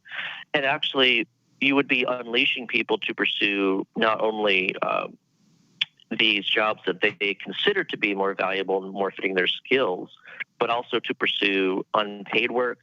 So then you're also looking at the value of unpaid care work that right now that's not being valued. And I think that you would create a lot more entrepreneurship. And that too is something that's actually reflected in the experiments that we have done, is that it seems over and over again, entrepreneurship jumps quite a bit. So it's like people have ideas as to what they want to do if they were free to do it. And basic income actually makes that possible. Basically, you're talking about freedom. I mean, in real terms. I mean, absolutely. Yeah, I mean, really because, the individual who can't take the risk of starting a company because he doesn't necessarily have income to do it. Or my mom, for example, she takes care of my grandmother. She doesn't get paid for that. If we have family members that need to do that stuff, there's all sorts of labor that people do that they don't necessarily get paid for. But I think this gets to something that's a little bit more core on this notion of what does it mean to be free. And if you are forced to take a job at McDonald's, are you free? If you're forced to do it based on your needs. And so having this kind of universal basic income hits what a lot of libertarians like to talk about, which is allowing people to be more free. What have the experiments shown? because there have been experiments, if I'm not mistaken, in Canada, and there's been others in Denmark. Republicans like to think, oh, you're going to stop people from doing work. But it's the opposite, right? In the experimentation that came up in the countries. Oh, absolutely. So a couple of things here. We know a lot about this. I would say the largest example and the longest example of UBI in the world has been in the state of Alaska since 1982. And as a result of that, part-time employment has actually increased 17% in Alaska compared to in synthetic Alaska, where it wasn't created. And it's good for business. Every time that dividend goes out, people spend that money, and businesses really get excited about that. They look forward to it every year. They have dividend sales in order to compete over that money being spent.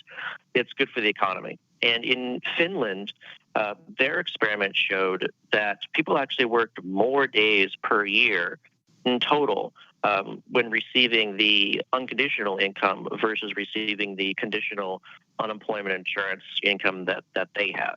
And that should make sense to people too, is that if you only get income because you are unemployed, then there is an incentive to not accept employment, because by accepting it, you lose that money. But with unconditional income, then accepting any employment leaves you better off financially. And so, of course, you're going to be more likely to accept work, especially a part-time job, because that's the thing that's most disincentivized right now, as being something that if you take it, you're not going to be better off. But if you find that full-time, higher-paying job, then you potentially could be better off. So it's much more difficult through the welfare trap when you have a conditional welfare system. That actually ties into one of the more interesting and potentially controversial sides of this. I'm not sure, when I first saw these ideas coming out, it's a couple of years ago, I think this was just before Yang, people were starting to write and talk about this a little bit more widely. Out of Silicon Valley, a lot of them were proposing replacing many government welfare programs with an unconditional basic income, or what was then at the time called a universal basic income. Where is that debate right now in terms of the people who are pushing it, in terms of the sort of both the mass perspective and in terms of the people who are doing the thinking on this and the writing on this? Where are people on that issue? Do they want to keep welfare systems in place while adding this in on top? Or is this part of a larger reform of how the government tries to assist the population? Scott? Yeah, I like to say basic income is not left or right, it's forward, but there are certainly different ways of approaching this question, and that really is a heart of the, let's say, disagreement or discussion that there is to have, where we can compromise between this keeping of everything that we have and also the elimination of everything that we have. I think that there's a happy middle ground there that is actually optimal and ideal, where we look at the programs that we have that would be better actually as an unconditional cash amount. So I look at things like the TANF, which is our temporary assistance for needy families. That's our cash welfare program. I think that just makes far more sense as UBI. And also I think SNAP, food vouchers, I think that just makes so much more sense as UBI as well. But also, I think there are other programs that we should not cash out. So, things like Medicaid and, Medicare, I think that just makes more sense as something like a Medicare for all system. But I think the important part is to realize that UBI is this foundational floor that we can build on. And I think also it's kind of strange to me where we accept a conditional system where, say, you take $1,000 per month job and you don't qualify for certain things anymore. And at the same time, if someone were to start receiving $1,000 a month, not in a job, but through income, then this demand would be, you have to actually keep all of these things in addition to them. I think that we should just treat this income as we would any other income, and you either continue to qualify for programs or you don't, because that's the way the existing system works. And I think it's important, too, because conditionality actually has a lot of, damaging effects potentially, especially depending on those conditions. So it's important to actually free people from these conditions where, let's say, comparing it to a BS job is actually, you could call a lot of existing welfare a BS job, where you have to jump through bureaucratic hoops, where you have to drive to and from some job office to look for work once a day, 5 days a week instead of even all at once on 1 day per week. It's like there's a lot of strange conditions involved that we should actually be interested in freeing people from, and that's really the power. I see what you're saying, Scott. We're out of time, but sort of parameters of how these things are set up provide different incentives, and those incentives can really mess with you, your society, your government, your economy in the long run. Scott, thank you so much for joining us. Thank you. For those listening, that was Scott Santon's writer and full-time advocate for unconditional basic income. He's acknowledged by Andrew Yang in his book, The War on Normal People. And you can follow Scott on social media at Scott Santens, that is spelled SCOTTSANTENS. Same spelling for his website, scottsantens.com. We're going into a break. We'll be back in just a minute. You're listening to Fault Lines with Jamarl Thomas and Shane Stranahan. Fault Lines. Catch all the breaking global, political, and economic news as it happens. Sputnik brings an all-star lineup with expert opinion from some of the biggest names in the news today. Noam Chomsky. Turkey, U.S. ally, their main goal is to attack the Kurds, the one ground force opposing ISIS. And there have been a kind of a funnel for support of ISIS, not officially, but in practice. Peter Sunde, co-founder of the Pirate Bay. We don't have any sort of democratic control over the internet. And I think that we're very naive when we think that the internet itself is intrinsically good. It's not. It's just a very neutral technology that is being used for good things, but more and more being used for evil things. Icelandic Foreign Minister Gunnar Bragi Sveinsson. Increased activities in the Keflavik airbase, and that has to do with more activities from the Russian Northern Fleet in the ocean around Iceland, and also, of course, these usual flights of the bombers. Robert F. Kennedy Jr. We're the ones that destroyed the government of Libya. We're the ones that, in a pipeline dispute, that helped destroy the government of Bashar al-Assad in Syria. We're the ones who invaded Iraq. Former U.S. Secretary of Defense William Perry. The hostile relationship between the United States and Russia today is dangerous for both countries, not because either country would actually want to start a military conflict, but because there's always a danger of blundering. Sputnik talks to the brightest minds in politics and current affairs to find out what's really happening. Tune in.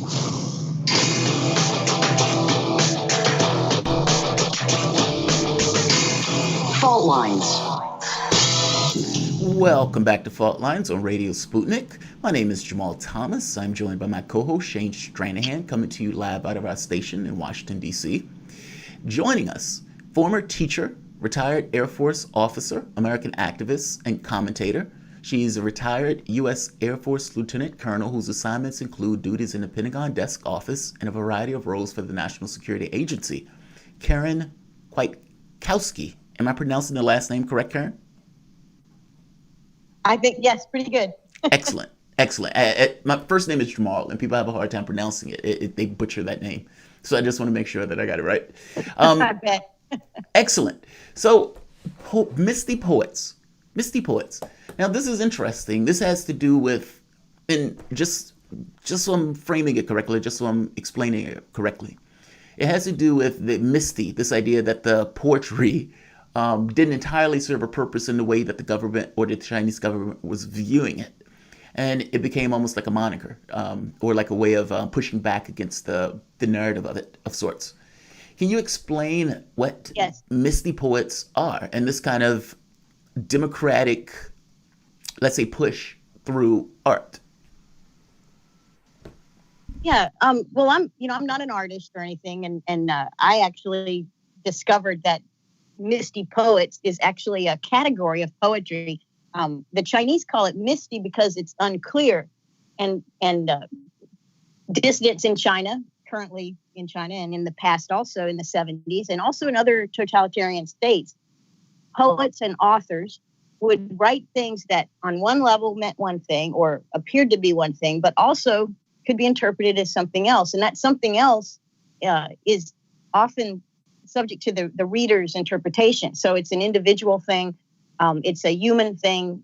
It's very much anti-totalitarian. It's not what what George Orwell's 1984 would tell you to think. It's what you are putting together with your own, don't believe me, don't believe your eyes, believe me kind of thing. It's like, what are you drawing from your environment? What are you understanding from your government, or from the situation, or from society?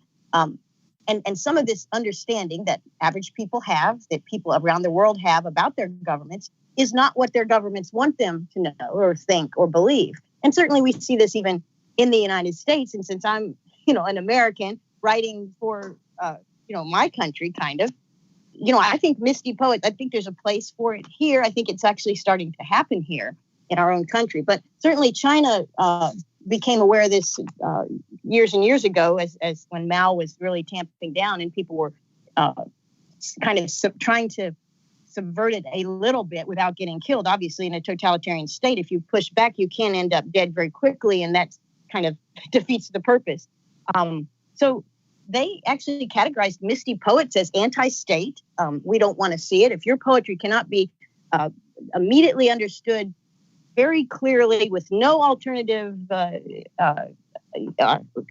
interpretations, then we want it. It has to be, and that's funny because it actually kind of imitates modern, not modern architecture, but kind of the communist school of modern architecture. Very, very square. Everything's rectangular. Everything's exactly what you see it is. That's what it is. Nothing secret, nothing suggested. So anyway, that was interesting to me, and I think it's coming to this country quite a bit. And certainly we kind of have to. I don't know if you're following, our so-called elections that we're having here, I guess next week. But one of the things that the polling people have identified is what they call the shy Trump voter. Now, I've never heard of any voting group being referred to as shy, right? We don't have that. But we have it this year. We have the shy Trump voter. And one of the reasons we have the shy Trump voter is because there are places in this country, lots of them, where if you are for Trump, let's say, or you're favoring Trump, or you're thinking about Trump with all of his flaws and over the topness, you are going to be in trouble if you say that out loud. You cannot admit it. You cannot share that information. And I think there's some places in the country where I live that if you're a Biden supporter, you will probably not want to talk about that in the local grocery store because we don't have a lot of them. And so people, and it's not like politics is something we can freely talk about and shake hands and be on our way. It's turned into a kind of a social conflict. If you're, Republicans and Democrats no longer speak. Whole families are divided because of their persuasion and political choice. So anyway, I think this Karen, is coming those to are this country. It's here already. Absolutely, those are great points, Karen. This is Shane. Thank you so much for being with us. Yeah. The thing about the shy Trump voter, this reminds me of Timur Kuran, who is this writer, wrote about preference falsification, the idea that people will basically hide their beliefs, either wittingly or unwittingly, and then this can build up over time.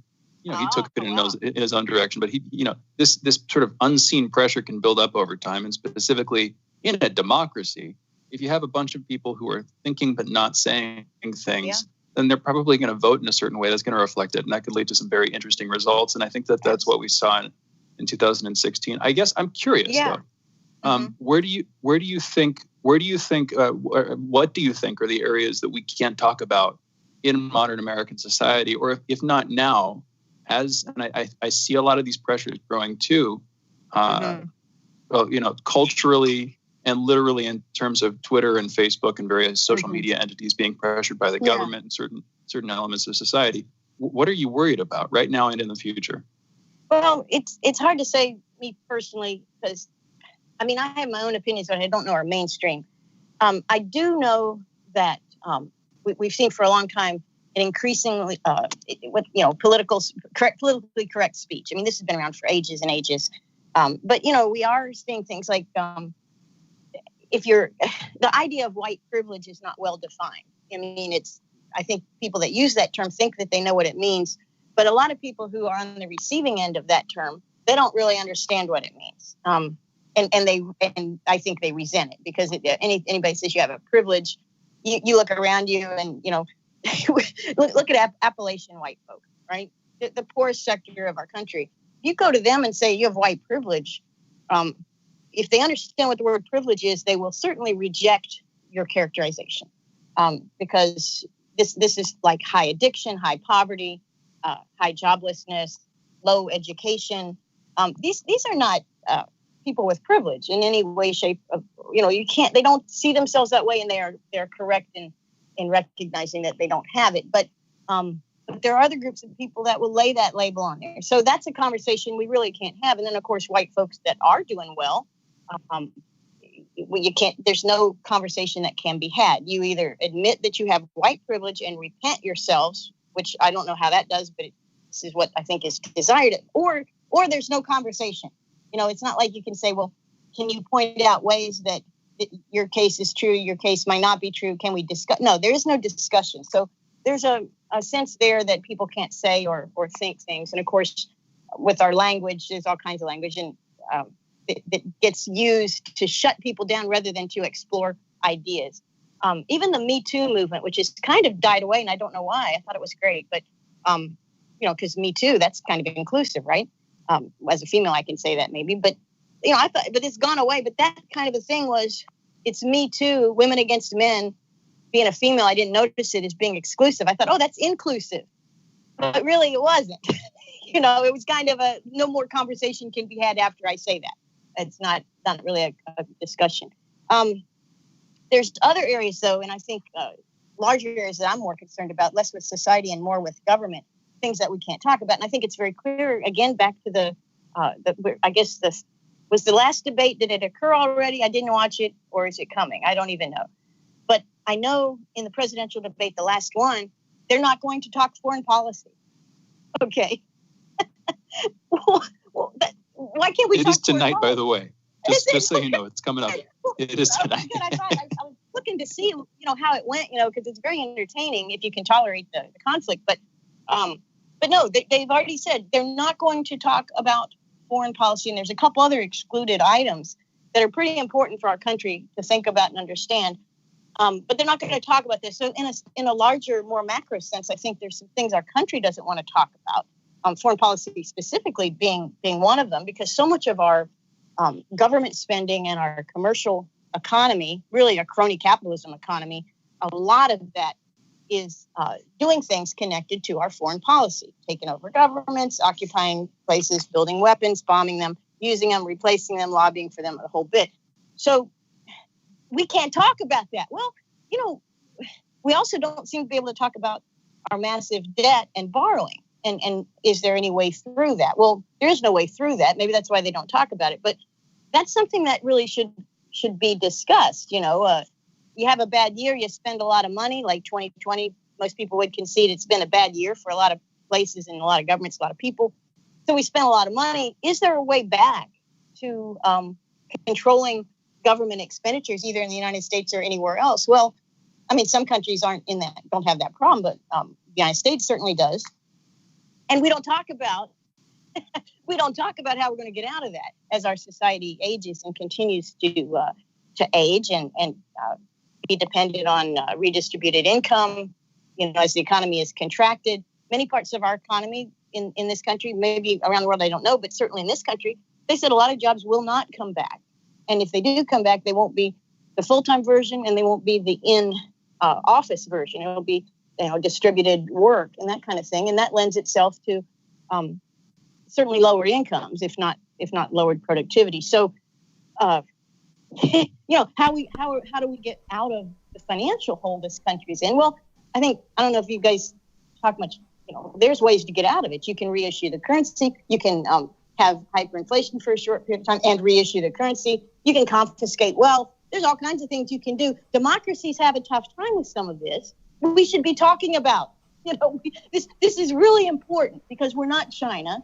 We're not led by a dictator or a single party. Well, we've been told we're not led by a single party.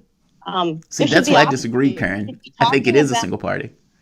That's why I disagree. I mean, because is there a fundamental? And let me ask this, and we can come back after, and we can talk about it afterward. But is there a fundamental difference between being led by a single party or being led by a single ideology? And because whether you have Democrats or Republicans, like you said, it's far easier to borrow money and not talk about that, or to only talk about when Democrats are in power. Because Republicans will talk about the debt, but they talk about it in these kind of weird, detached from reality and then ways. they do nothing about it at all when they have power. That's right. Right, exactly. So they would say, for example, under Obama, they would be like, we can't change the debt limit at all. Under no circumstances. I do not want to put one red penny on my grandkids' back. And then Trump gets in office and they raise it by $9 trillion. Like, it's used as a political football of sorts. So let's do this. Let's take a break. You guys are listening to Fault Lines with Thomas Stranahan. We're joined by Karen Kiewit-Koski. She is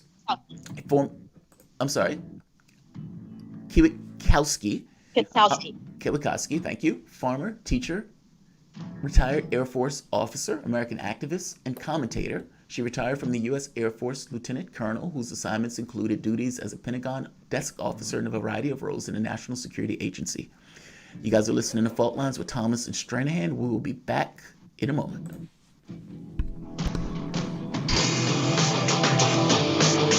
Fault Lines. Want to talk? Get in touch with us at radio@sputniknews.com.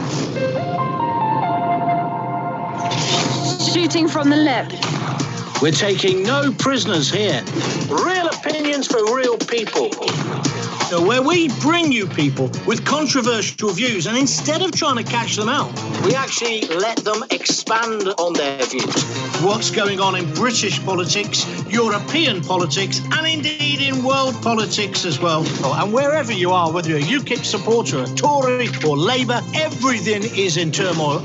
John Gaunt. Shooting from the lip.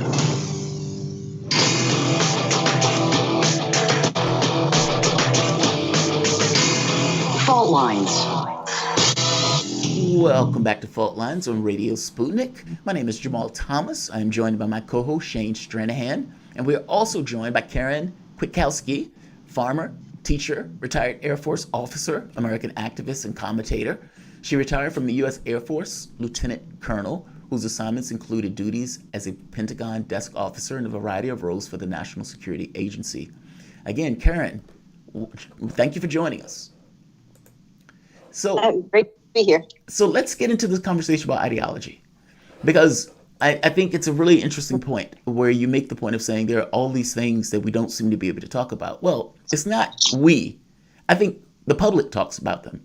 I think when you get into a media establishment and a political establishment that are of a particular class, and that class is somehow hurt by talking about items that will somehow redistribute wealth, or for that matter, use the excessive wealth of the nation to pay down taxes or to pay down the amount of debt. Well, I think then you do get silence, because I don't think those are issues that they necessarily care about, which is kind of the Sanders presidency or the primary and bringing that stuff up. So do you think that there is there a great difference, and I'll just ask the question, between a uniparty country, let's say like a communist country, versus a capitalist country that may have multiple parties, but those parties basically have a similar ideology? Yeah. Well, I'll tell you what, it's funny that you would ask that question, because last night I was looking at some news on China just to see, and I read an article in the U.S. press, conservative, I think leaning conservative or whatever, what you want to call neoconservative probably, which both parties share that view. And they were talking about China, of course, China is rising as the new global superpower to replace the United States. And they were talking about the ways that China was trying to influence foreign countries and using its weight and giving countries in this, what we used to call the third world, but giving countries that needed loans, Chinese loans, and then using those loans as leverage to shape domestic policy. And I'm thinking to myself, that's the Washington consensus. Wait a minute. What we're accusing China of, we have been doing for ages with, of course, the active and enthusiastic support of both parties. Now, China doesn't have two parties. They have, the Communist Party, to the extent that it's a communist, or is it an oligarchical, institution? Not clear. But we do know in our country that we have an oligarchy. Both parties participate in it. So that and many people, of course, if you're a libertarian, you realize that both parties are the same. It's a uniparty. Republicans or Democrats or whatever you want to call them, it's the same. certainly on foreign policy, they I think both Republicans and Democrats amongst our leadership despise Trump because he has actually spoken about bringing troops home and talked about the waste that is involved in having, these unnecessary and unjustified, irrational, wars that we've had and made, and with both parties' support. And Biden, in fact, is running on a foreign policy that will get us back to a Bush foreign policy. So that's kind of weird to me. There's no real difference. They want the same thing. So then you say, well, why do two parties that are in power pretty much agree with everything? Why does this oligarchy cling together, and what's in it for them? And I think you have to ask what's in it for them. Well, it's possible for the Chinese oligarchy, the Communist Party. Certainly they, like all oligarchs, want to preserve power and to preserve and grow wealth. And however that can be done, they want that because wealth is power, and authority and relevance or whatever. They want to be significant to their people through that power. So they want that, but also they're Chinese. Now, granted, China has 47 or used to have 47 different languages, and I think they're working hard to stamp out some of the they want to stamp out a lot of that diversity. And we know about this. I mean, this is not, they don't tolerate diversity well. They want a state, a nation of Chinese people as defined by the Chinese Communist Party. That's clear. And that's pretty inhuman. But what does the United States do, with our two parties? I think there's a lot of kind of, how do we make an American? How do we, get these people to, if I'm an oligarchy running this place, I'm a Democrat, Republican running this place, what's easier to handle? A lot of people that think the same way, that are all educated the same way, that are all dumb in the same ways, and all ask the same questions and fail to ask the same questions. Those kind of people, that's what I want in my nation, quote unquote nation.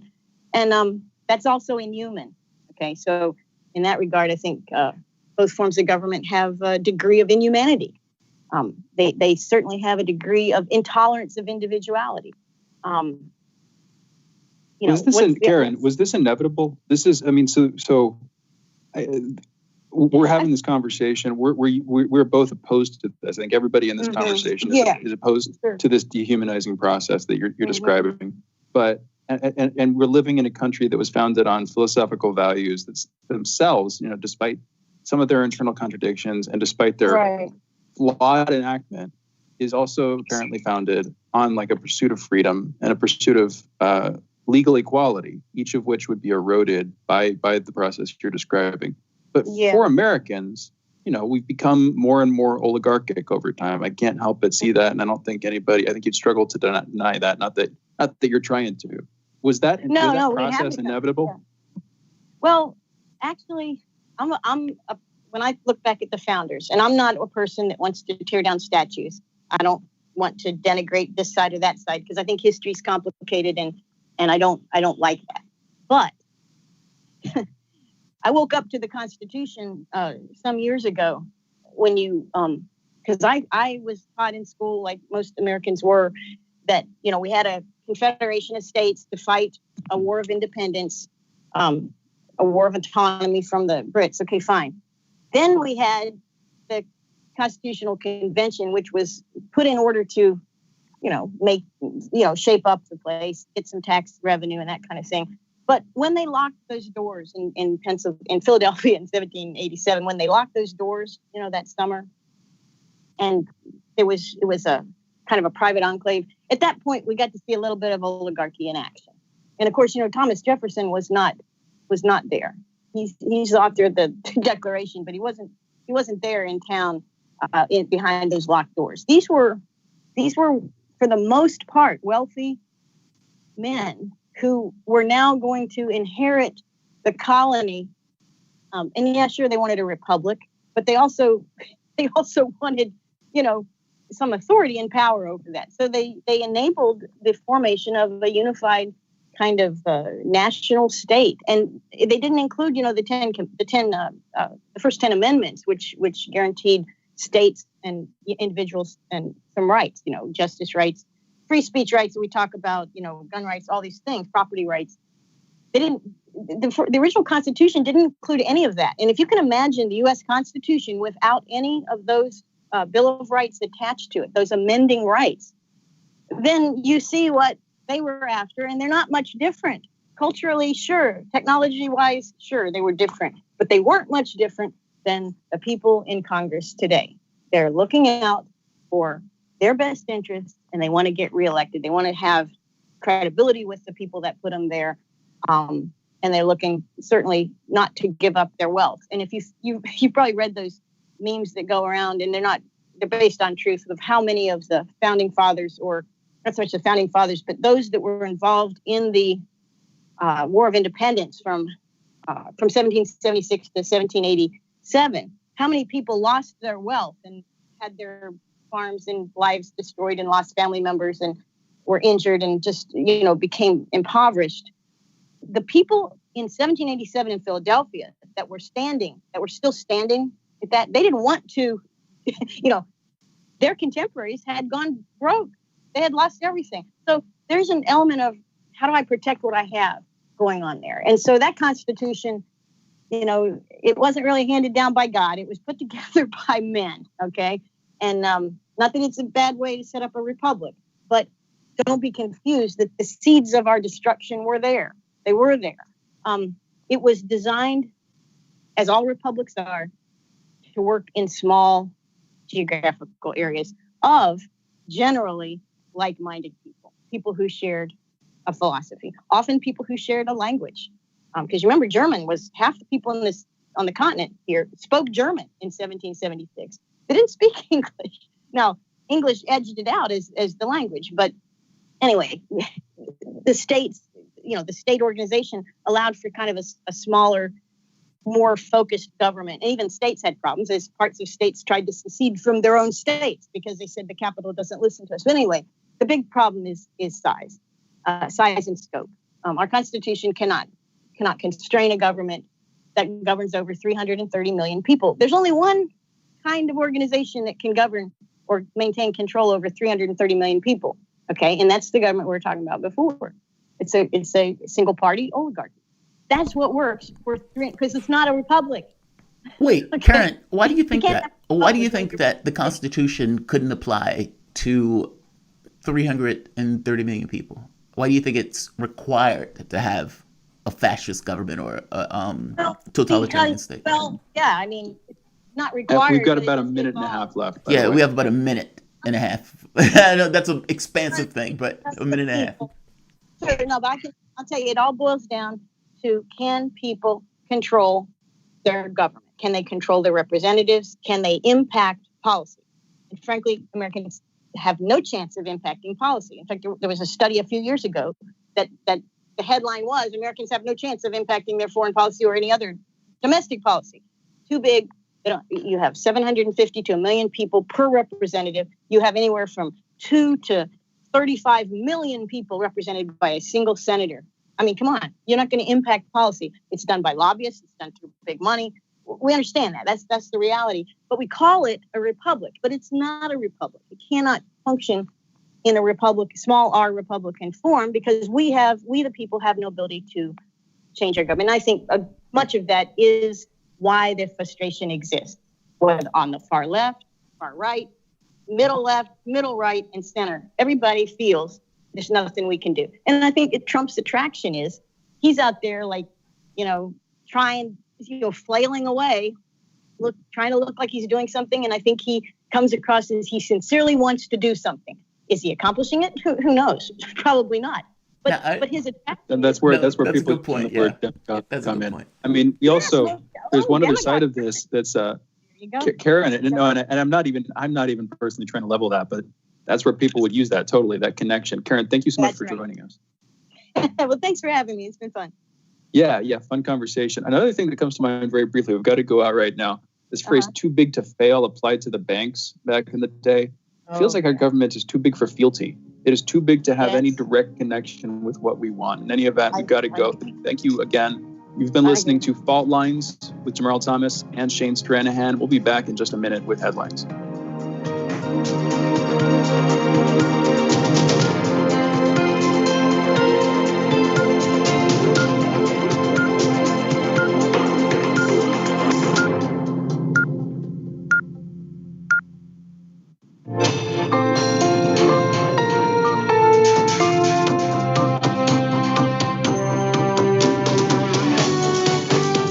listening to Radio Sputnik.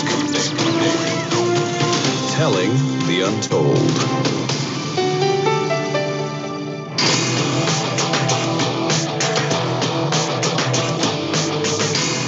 Fault lines. Live from the divided states of America, it is now time for our last hour, the last hour of the most disruptive show, covering the news across those divided states. In the independent corner, I am your political analyst, Shane Stranahan. And in the left corner, I am the indefatigable, the last man on the wall with my co-host, Shane Stranahan, your political analyst, Jamarl Thomas. And together, we are Fault Lines with Thomas and Stranahan. Let's get to some headlines. Marl, I'm gonna pass the baton over to you. Take it away. Let's get to some headlines. In the news, over 41.1 million people across the globe have been diagnosed with COVID-19. Of that number, 1.1 million people have died from the disease. The United States is the worst affected country with more than 8.3 million diagnosed cases and 221,987 deaths. California has the most of any U.S. state with more than 886,000 people diagnosed. There are nearly 200 vaccine candidates for COVID, and at least 10 are in phase 3 studies. Spain has become the first country in Western Europe to cross 1 million COVID-19 cases. Of those, 1,295 cases, 34,466 have died from the virus. On Wednesday, U.S. Secretary of State Mike Pompeo announced the U.S. government has labeled 6 more Chinese media companies operating in the United States as foreign missions. He said the 6 media companies were, quote, substantially or effectively controlled by a foreign government. We're not placing any restrictions on what these outlets can publish in the United States. We simply want to ensure that American people, consumers of the information, can differentiate between news written by a free press and propaganda distributed by the Chinese Communist Party itself. They are not the same thing, unquote. This includes the United States operations of Yikai Global, Gaifeng Daily, Xiamen Evening News, Social Sciences and China Press, Beijing Review and Economics Daily. So far in 2020, the United States has designated 9 Chinese media companies as foreign entities. Shane, I'm curious. You know, there's Voice of America, there's, these other networks, let's say like the BBC or, France 24. All of these are networks that are specific to the countries themselves. I wonder, do these get considered foreign entities and on foreign missions? I mean, for that matter, the NGOs, non-global, non-governmental organizations. These guys are fronts in many respects. I don't know. It's, to me, and we've talked about this before, it's just rich that Mike Pompeo is the one who's leveling this particular charge. And I agree, some of the stuff that's going to come out will be propaganda designed to try to, in the best interest of the country. But not everything that's put out by a news organization from another country is propaganda. There needs to be an understanding that there's a difference between those things. And I would say what's probably necessary is for people to be able to listen to both and try to, I guess, come to some conclusion of what's reality, even in the sense of what you want your world to look like. It's not easy. It's not easy. And let me ask you this, Shane. Let me say it this way. In a world where news is become propaganda, meaning it's just thrown out there, how do you find truth? And what do you find the ground? I like how with propaganda, you're literally going back to the literal etymologically pure definition of the word. It's just thrown out there. It comes from propagate, like you propagate seeds, sort of broadcasting stuff. Anyway, that's just something that stuck out to me. Here's one way into this conversation. Actually, 2 ways in. Real quick, news has always been propaganda in the sense that, people are always pushing things. But then we have these debates over levels of bias, whether there's such a thing as objectivity. It only makes sense to use the word propaganda if you're going to admit the idea of potential neutrality. In other words, if propaganda is a sort of politically biased, manipulative way to use the news, well, the only sort of arena in which that term is going to be applied is one that admits the possibility of some neutrality, of some objectivity. It's like in the same sense that if you're going to establish a Euclidean system of dimensions where, there's an X dimension and a Y dimension and a Z dimension, all that stuff, you got to have some base point. You need to have some 0, 0 coordinate. That's definitely a controversial take. The other take here is, how how think tanks around the world will do like roundups of like the levels of health of different countries in these different capacities, so the respect for human rights, levels of corruption in the government, freedom of the press, most saliently here, those kinds of things. Whether it's this year or a couple years down the line, we're going to be dropping precipitously. We're going to be plummeting on that list based on the way that we're handling this stuff. It might not be this year because we're still pretty powerful and therefore we can exert our sway over those very organizations that would be doing those roundups. But give it time. That's where that's going to go. Especially with the Trump and Russia stuff. I mean, like that was a fail on epic proportions, even if you're getting into the whole weapons of mass destruction stuff. I don't know if I understand your argument that basically if you're going to say propaganda exists, then that means there needs to be a baseline of conversation. And beyond that baseline of conversation, you get into, historical ramblings or whatever. I do think there is something to be said for trying to get an appraisal of the objective world. Honestly trying to, and not.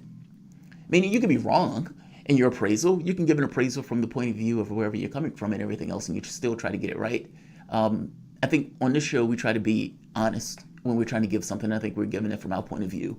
I don't think either of us are being disingenuous when we give it, even though somebody else could point and say, hey, this should be talked about in this very specific way. It gets difficult, man. Reality doesn't allow us any outs on that stuff. It's wash your opinions. Yeah, I'm not saying that practically anybody is objective, but in this almost platonic sense, there is an idea of objectivity that I think journalism should strive for. And one very quick correction here. I think I said Euclidean earlier. I meant Cartesian coordinate system. Anywho, that's a nerdy little correction in there. Back together. No worries. I knew what you meant, and it does make sense. The logic of the argument makes sense. If you're going to say that this is wildly off, then there has to be something that's not.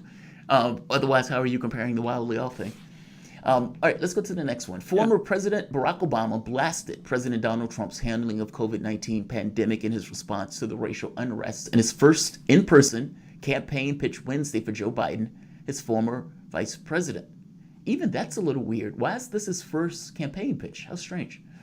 At the drive-in rally of about 300 cars, Obama said he hasn't shown any interest in doing the work or helping anybody but himself and his friends. This is not a reality show. This is reality, and the rest of us have to live with the consequences of him proving himself incapable of taking this job seriously. Unquote. Those are brutal, brutal words, and yet resemble truth.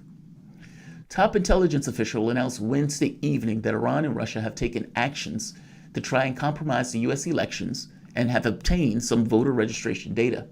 The director of national intelligence, John Ratcliffe, told reporters at a last-minute announcement that Iran has sent spoof emails, quote, designed to intimidate voters, incite social unrest, and damage President Trump, unquote. He suggested that there have been reports on these emails within the last 24 hours. Ratcliffe said Iran has also distributed other video content implying people would cast fraudulent ballots, even from overseas. The information in the video is not true, Ratcliffe emphasized, adding that Americans be assured their elections are secure. These actions are desperate attempts by desperate adversaries, he said.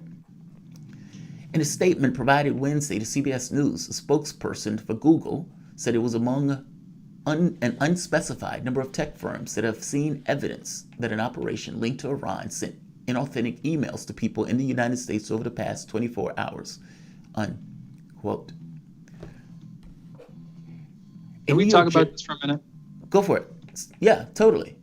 Let's just talk about this real quick. Yeah, this is another one of these stories. So they say Iran and Russia, and then they say that it's linked to Iran. And I'm guessing Russia comes in because Russia is linked to Iran. And then when they say that it's linked to Iran, they don't say exactly what that means. So apparently these came through a server in Estonia. Apparently some of them were sent through like a wedding registry or something like that in Saudi Arabia. There are a couple of weird sources. And I haven't been able to find the exact technical analysis. It's not, I'm not an expert on this stuff, but I was looking into this stuff back in the day when working on journalistic research into CrowdStrike back in 2016, 2017. And I know a bit about it. We interviewed some folks, Leah and I. I know enough about it to get a sense of where is their evidence? Is there a basis here? Or are they just using sort of circumstantial evidence to support a political narrative? And it definitely seems to be the latter case. And I want to dismiss this out of hand because, who knows? If it's true, it's true. You should address that. That's thing one, is that they're linking Russia to Iran, and then they're linking Iran to this without giving that much detail. And that's no, shady. They just said it. It's shady for them to do that, and it's shady that we accept that. Thing two, very quickly here, is that the election interference they're alleging is like the smallest of bones. It's the smallest beans. It's nothing. They're saying that like a couple thousand emails were sent out, Proud Boy emails were sent out to try to sway people in some way, in some small way. That's nothing. Are you kidding me? That's a pardon my crudity, the fart in the wind compared to the gale of freaking propaganda that Twitter and Facebook and the government do every damn day. You know what I mean? And it's just, it is really sickening to me because, of course, the ultimate point of this is to agitate for more wars, more war spending, and to use this to cover up our problems at home in our political system. Anyway, Jamarl. That's exactly what it is. I mean, I don't know. It's like they're trying to damage Donald Trump by basically sending the stuff through the proper emails. I have no idea the reality of this. And that's kind of the problem with these stories, right? The country has gotten so wrapped up into this notion of pointing out. Like, look, it's one thing if in 2016 they said, if Hillary Clinton came out and said, look, interstate crosscheck was eliminating people off the voter rolls. In some of these places, the numbers were small enough where, meaning the vote total, the differentiation between Donald Trump and myself were small enough where they could have won the election for him in certain states. You could make that case. Hillary Clinton didn't make that case. You could say they were eliminating people off the voter rolls, which eliminated enough people in certain states that allowed. None of that was made in real terms. What did they go to immediately? Russia. Russia is undermining the election, meaning it's not about dealing with your internal problems. I mean, even in the Republican Party, they do this with immigration. Oh, the Hispanics and the people who are crossing the borders, a mob, an army of poor, desperate people are coming to this country. I mean, they do this constantly. And so when I see stories like this, my immediate thought is, this is probably a lie. Or this is probably, made hay of. And even when they get down to the nub of it, like you say, Shane, this is nothing. I mean, this is nothing. It's like, hey, we got your information. We're going to do bad things if you go vote. Yes, I don't want people doing that. But let's be clear, like you say, in the grand scheme of things, this is not the hill of beans. A New York judge ordered that years-old Ghislaine Maxwell depositions revealing details about her relationship with alleged sex trafficker Jeffrey Epstein to be released to the public by Thursday morning. U.S. District Judge Loretta Preska ruled Tuesday the conversations between the lawyers for alleged Epstein victim Virginia Giuffre and Maxwell to be released following a decision by a federal appeals court finding arguments by Maxwell's lawyers to keep them sealed to be meritless. Her lawyers had appealed the judge's ruling to allow the release of the transcripts of 2 depositions in which she answered questions before the lawsuit was settled. The judge has concluded there was a presumption of public access to deposition materials. The U.S. Securities and Exchange Commission has issued a $5 million penalty against Keep for launching an illegal ICO and breaking security laws. On Wednesday, the United States regulator said that the U.S. District Court for the Southern District of New York has entered a final judgment against Keep Interactive to lay a case to rest that has been in motion since 2019. Last year, the SEC alleged that the Canada-based messaging platform had conducted an illegal security offering selling KIN tokens, which must be registered if included in the initial coin offering. ICOs are an alternative method to raise investment into projects and have, on the whole, become associated with the cryptocurrency and blockchain space. Rather than pouring traditional fiat currency into a startup, ICOs offer virtual coins or assets to investors. The SEC has previously claimed that Kik did not register Kin ICO before it took place in 2017. And furthermore, the Kik team apparently knew the company would run out of money in the same year. SEC says over $55 million was raised through the coin offerings, of which $100 million in securities were on offer. The Kin tokens is currently worth 0.00011 cent. Those are your headlines. You are listening to Fault Lines with Thomas and Stranahan. So let's do this. Let's get to our next guest. We are going to be having a conversation with Robert Wenzel. You guys are listening to Fault Lines with Thomas and Stranahan. Definitely stay tuned. We'll be back in a moment.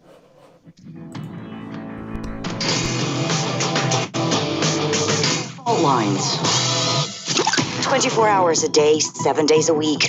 We give you the most essential information out there. Radio Sputnik, telling the untold. So Sean, what do you want to talk about today? Well, Bob, that's easy. I want to talk about the need to stop the development of self-driving cars. Again, Sean, you're driving me nuts. I think the self-driving car thing's already out of the gate. No. It's never too late. See, now the leading experts in the field, just pick one, whichever one, leading experts have repeatedly warned us about the dangers of artificial intelligence. Look, I'm telling you, man, we have to stop the robots by any means necessary. I see what you did there. Yep. Tune into our show By Any Means Necessary daily from 2 to 4 p.m. Eastern Time on Radio Sputnik. And don't forget to call in at 3:20 p.m. to our studio number 202-521-1320. And if you miss us live, check us out on SputnikNews.com, Spreaker, iTunes, iHeartRadio, Spotify, or wherever you listen to podcasts and stay up to date on the latest political, social, and economic movements shaping the world around us.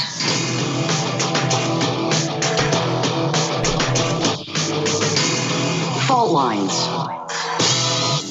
Welcome back to Fault Lines. My name is Jamarl Thomas. I'm joined by my co-host Shane Stranahan, coming to you live out of our station in Washington, D.C.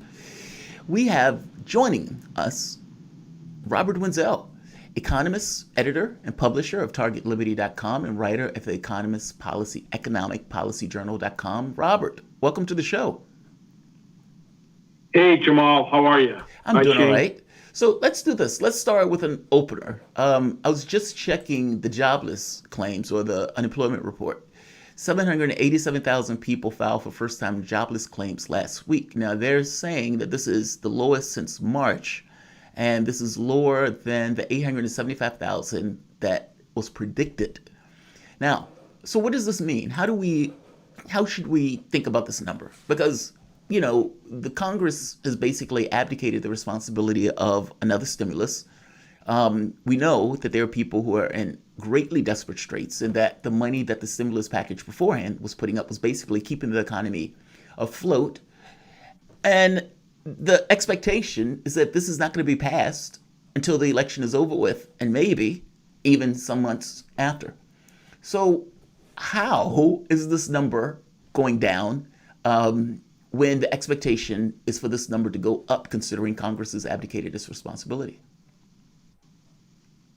Yeah, well, first, as far as the number itself, it might be a little bit deceiving because California, for the last few weeks, was not reporting their unemployment numbers because they had problems with scams and counting and whatnot. So the Bureau of Labor Statistics was just using the last reported numbers. So there's been a few weeks where it's been an old number, and this is the first time it was an updated number in some weeks. So that's caused some of the downturn in the number. But I think what's most significant about this number, I mean, look, we're a long way from when the lockdown started, and what you're seeing with layoffs now, these are people that have lost their jobs and do not have a job to go back to. At the same time you're getting this increase in claims, you're getting a decline in continuing claims. And continuing claims are people that were unemployed but are now going back to jobs. So that's partly because of the easing of the lockdown, and people who were just sort of laid off for the lockdown and now have jobs to go back to. That's easy for them to do. If they worked at their restaurant and the restaurant calls them back, that's easy. But the people being laid off now are companies that are either cutting back. We see lots of them doing it, Disney and airline companies and all that kind of stuff. So these are people that don't have jobs and have to look for new jobs. And in this environment, good luck looking for a new job. So it's kind of a disaster as far as that's concerned. And as far as the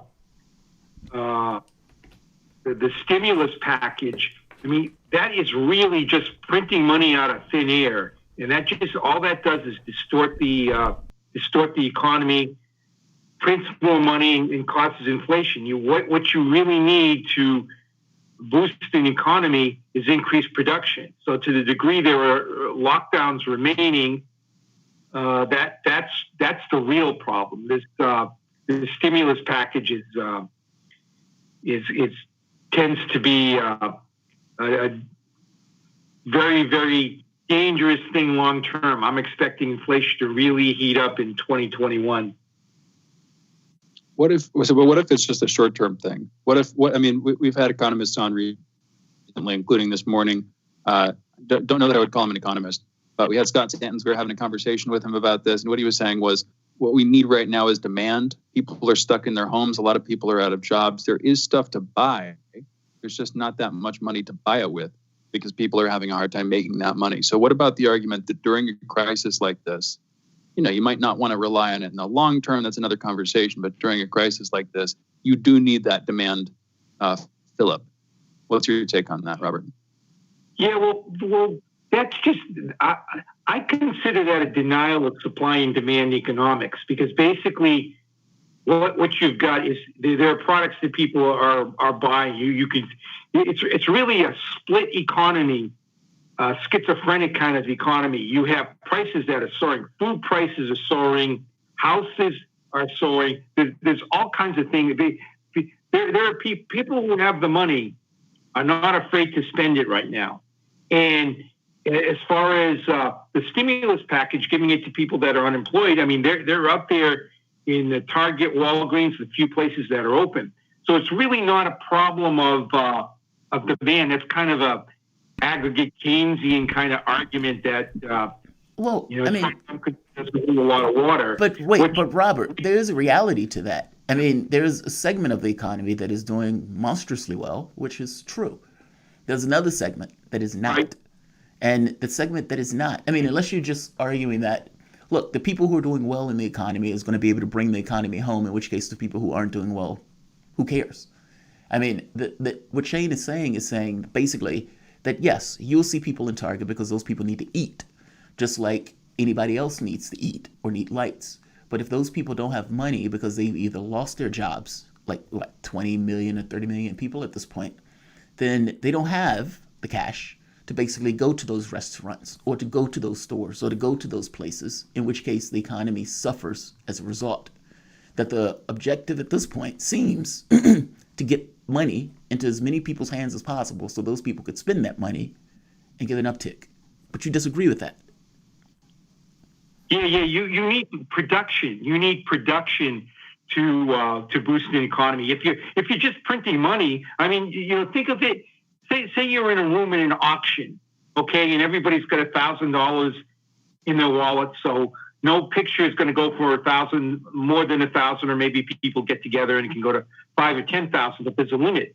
But if everybody comes in with $10,000 in their pocket, the paintings can go for a lot more. And it's the same thing with the whole U.S. economy. If you give people more money, all you're really doing is increasing prices where the people are willing to spend, and where their spending is on basic essential goods, and another group is spending it on housing. The Federal Reserve is flooding money into the real estate market right now.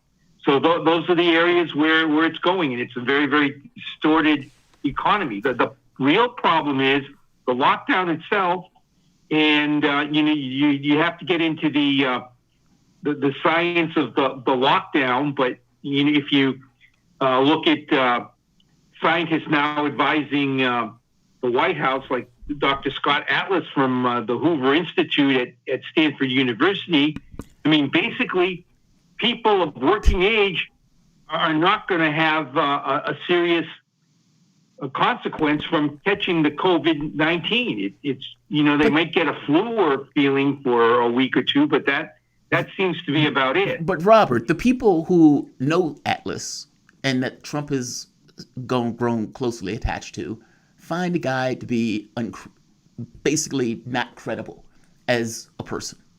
And even people like Birx, who Trump was listening to at one point, she is now sounding a lot like Fauci. But this is one of those things where it's like, don't believe your eyes, believe what we're telling you. Atlas seems to be that guy. I mean, at the end of the day, the president himself, who kept telling us that this was going to be turning a corner, has caught COVID. And so this idea that the lockdown is the issue is the virus. And the issue is the number of deaths associated with the virus that cause an impact on the economy. I guess I don't understand the idea that it's like if they produce more iPhones, but people couldn't afford iPhones, that the issue here is somehow the supply of iPhones. No, the issue is that the people can't afford them. I mean, everything is not supply side economics, which sounds like the argument that you're making here. No, it's not a supply side economic argument I'm making.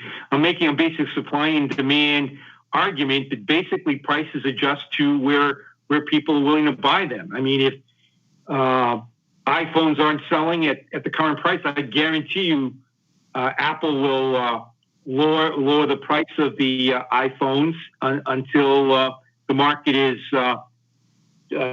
cleared. And they may or may not make more iPhones based upon whatever the price is that people are willing to pay. But if they're not willing to pay more, that means people are just willing to put their money somewhere else. Money doesn't disappear. It's always somewhere in the economy doing something, whether it's bidding for this good or that good or savings. But getting back to Atlas for a minute, my simple question, forget about him. That's an ad hominem attack. The point he's making is that people under 60, probably 65, are not dying from COVID-19. I mean, is that a fact or not a fact? And Fauci has a long, bizarre history of controlling media that goes way back to HIV and AIDS. I mean, you can study. Duisberg has a book out in his battles with Fauci and how Fauci controlled the media, and you see the same thing going on now. But that's another issue.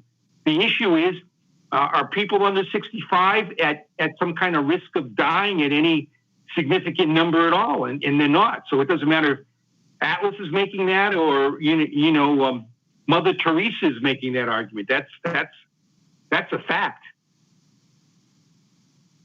How about the argument that even if we didn't do lockdowns, people say you're looking at Sweden for a second, their economy has been hit less hard, but they've still had a shock. Even if we didn't do lockdowns, people are still naturally and with a degree of justification, either fear of their own sickness or fear of getting the people they love sick, their parents or their aunts, uncles, grandparents, etc. They're going to stay at home more often. Don't you think that isn't it a bit purely ideological to say that if people are hurting because they can't get work, because they're worried about dying or killing people that they love, that the government should do something, that there is a role for the government in that? Or do you just say flatly no, or do you just bite that bullet? What's your take, Robert? No, my take is that people who are at serious risk need to be protected. I mean, that's the case, but I mean, I don't know anyone that's elderly that isn't sheltering and protecting themselves. And there's a few things here. The first thing is government looks at things with a blunt instrument. And by that, I mean, they assume everybody has the same risk profile. Well, there's some people that jump out of a plane, with a parachute. I would never do that. There's all kinds of things that I would never do. On the other hand, I like to take walks in dangerous parts of the city, and most people would not want to do that. So everybody has a different risk profile of what they're doing. And I find it remarkably shocking that the government thinks it can tell everybody in the world what kind of risk profile they should have with regard to COVID-19. Maybe there's an elderly person that has 6 months to live or a year to live, and he wants to live it versus being locked up and sheltered. Robert, I hear you. We've got to go into a break. Just to be clear, though, I was talking about this from the perspective of Sweden. I was trying to set aside the lockdown conversation. I was saying just as people respond naturally, but we can come back to this conversation and we can continue it and extend it in a couple of different ways on the other side of this break. You're listening to Fault Lines with Jamarl Thomas and Shane Stranahan, joined by our guest, Bob Wenzel. We'll be back with him in just a minute.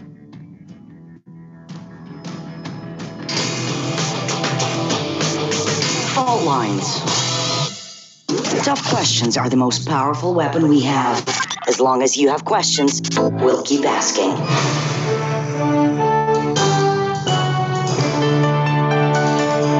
Radio Sputnik. Telling the untold. What do we want? News, politics, and culture. When do we want it? Wait, we weren't finished. News, politics, and culture without the red and blue spin. Okay, so now when do you want it? Daily from noon to 2 p.m. Eastern Time. Okay, satisfied now? Never. Tune into Political Misfits on 105.5 FM in Washington, D.C. and on 102.9 and 104.7 FM in Kansas City, Missouri. Daily for our analytical fix. Don't surrender.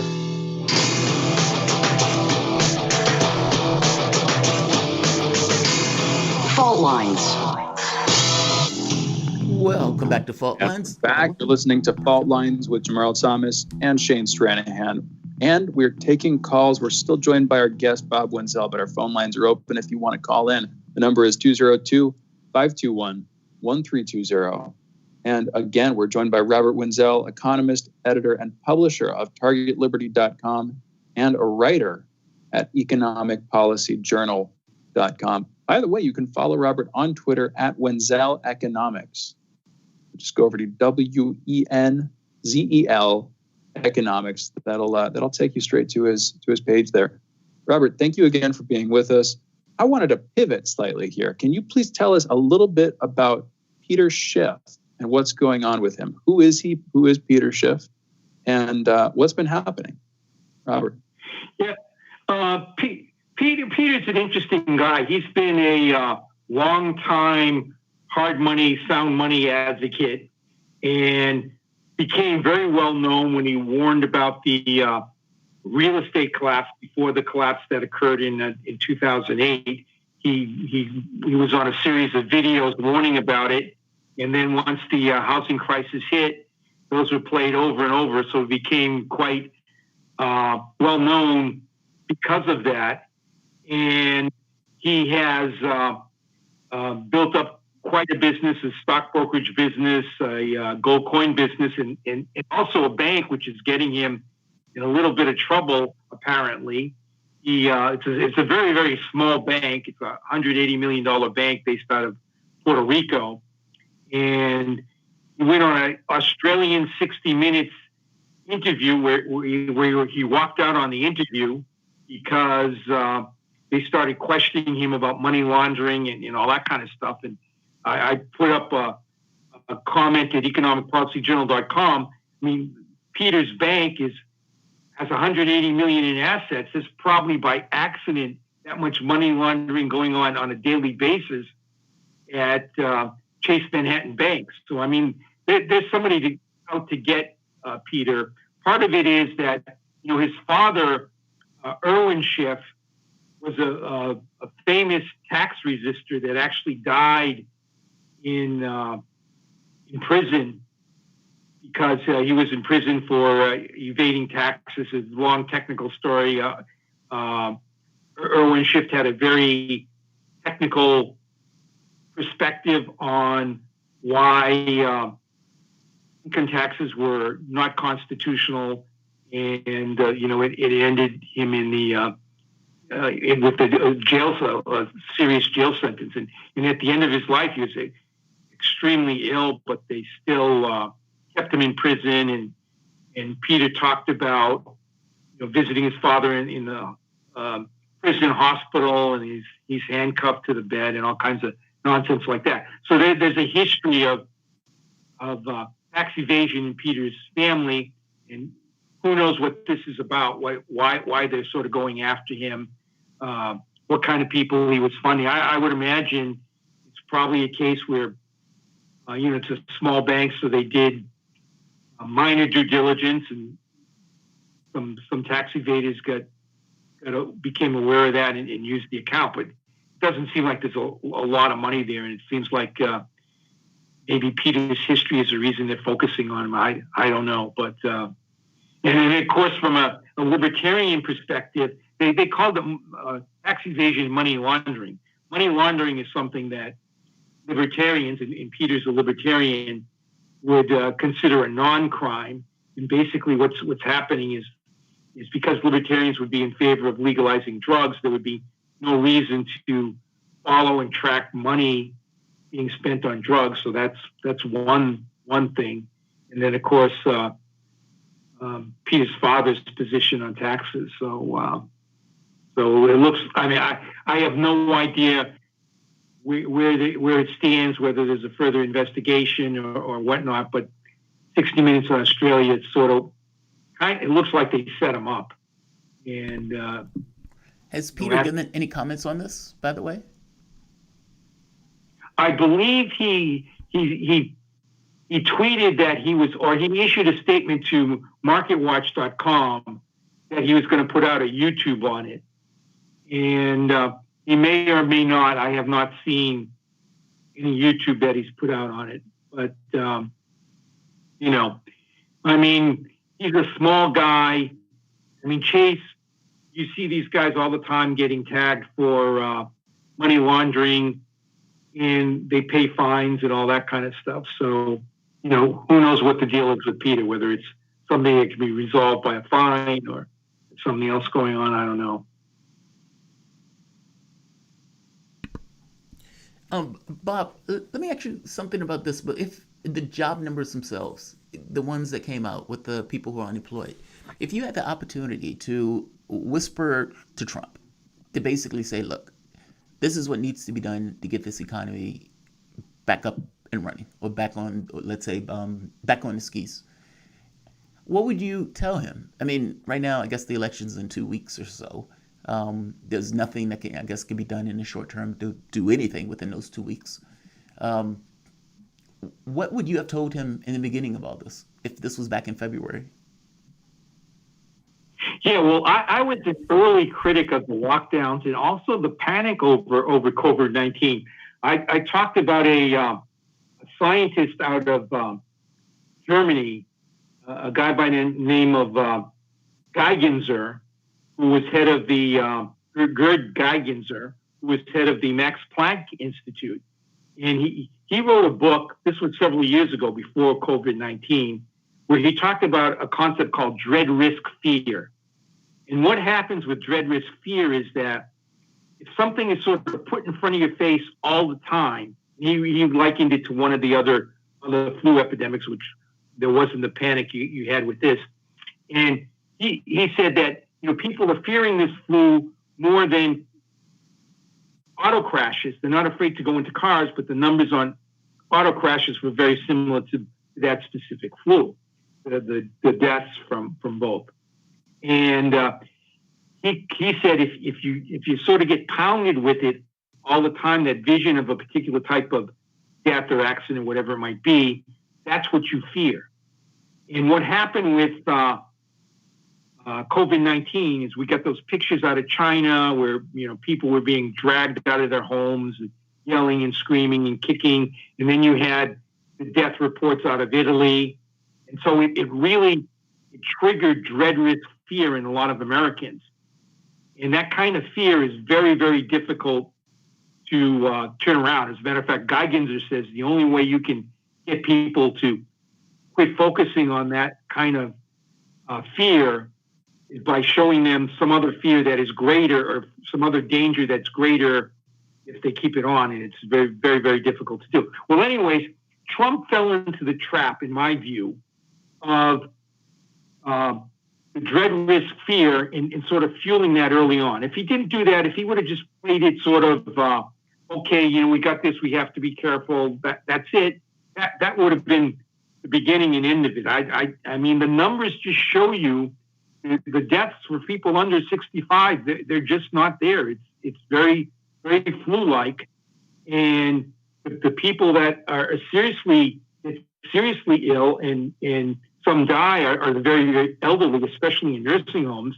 So the focus should have been on nursing homes. And Sweden, as a matter of fact, admits that their big error was they did not focus enough on the nursing homes when they should have known that it was the extreme elderly that were ill. So they didn't do the lockdowns, but they made a mistake by not protecting the nursing home people. So I would have just told Trump to just, play it cool, keep the economy open, he's really not the type of guy to do the right kind of television announcement where he talks to the people and explains to them, the nature of the virus and all that and who it hurts. But you would need more of a statesman, somebody with that kind of personality to deliver that people would believe. And, that would have been the beginning and end of it. I mean, there's been flu, the N1H1 flu was, I consider it much more dangerous because it was killing young people who had strong immune systems. The N1H1 actually triggered the immune system in healthy people, which was far more dangerous than this thing. I mean, this thing, it's pretty obvious. It's very, very elderly people, and you have to protect them unless it's, some guy, like I said, who's dying, who's got a different risk profile, he wants to live his last life, and he doesn't care if he catches COVID-19. There might be people out there like that. Who knows? But it's basically a situation. Look, open up the economy, stop printing money. Printing money is extremely dangerous. It distorts the economy, and if you print enough of it, eventually you're going to get serious inflation. And I think that's what we're going to see in 2021. One quick thing here. These are just sort of a few hodgepodge updates. One, in Europe, coronavirus deaths are coming back with a rage. If you look at the rate of daily deaths, it's been surging for the last couple of weeks. That's just a brief note. Another note, this is actually a study from the UK, massive study. I'm going to quote here directly. Cognitive deficits in recovered COVID patients are significant, even for mild cases, and they increase with disease severity. So cognitive tests administered weren't IQ tests, but the deficit that was observed in the severe disease group would equate to an 8.5 drop in an IQ test. So that's about equivalent to a 10-year aging span. In other words, as you get older, your IQ supposedly goes down, your general intelligence processing ability, all that stuff, pattern matching, all that stuff just declines. This dramatically accelerates it. So for me, I hear what you're saying about younger folks not being as at risk, but there seems to be a long tail in terms of the consequences of contracting the coronavirus and getting really, really sick with it. That's what I'm worried about. Just briefly, Bob, I'm curious, how do you think, we're not just talking about raw death numbers, we're potentially talking about this iceberg of sequelae, of hidden, follow-on effects. How would that affect an economic calculus, especially since we don't know exactly what those effects are, but they seem to be bad?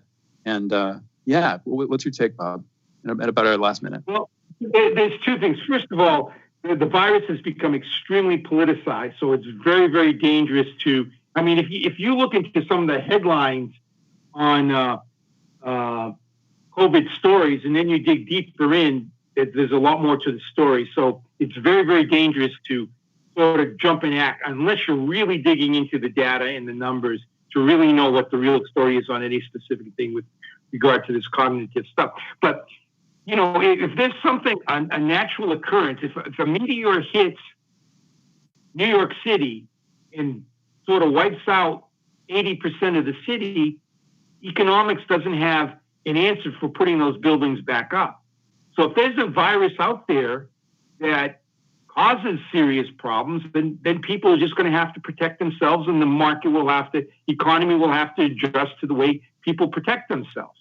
I don't have any problem with anybody protecting themselves and locking themselves in their home for the rest of their life if they want. That's That's up to them, and the economy will adjust. That's it. You can't have a situation where there's a virus out there where people have different views. My point is simply that people who do not believe the virus is as serious as portrayed, or who are willing to take the risk, should be penalized. If there are other people that are concerned, they can be concerned and stay at home. I don't have a problem with that. But it's walking around people who would rather go out. I hear what you're saying.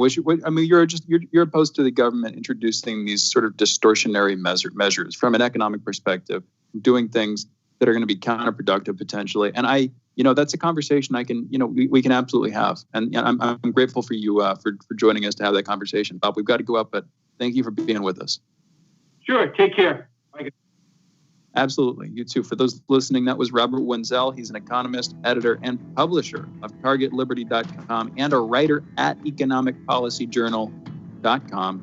We'll be back in a minute, and we're taking your calls. The phone number is 202-521-1320. You're listening to Fault Lines with Jamarl Thomas and Shane Stranahan. Back on the other side of this break.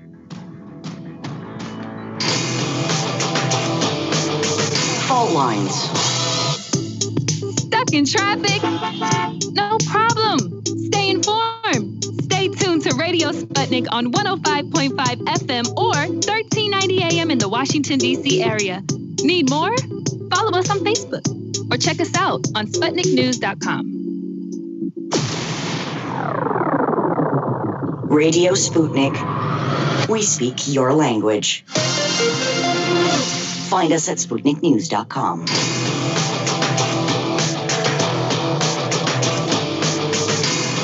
Fault Lines.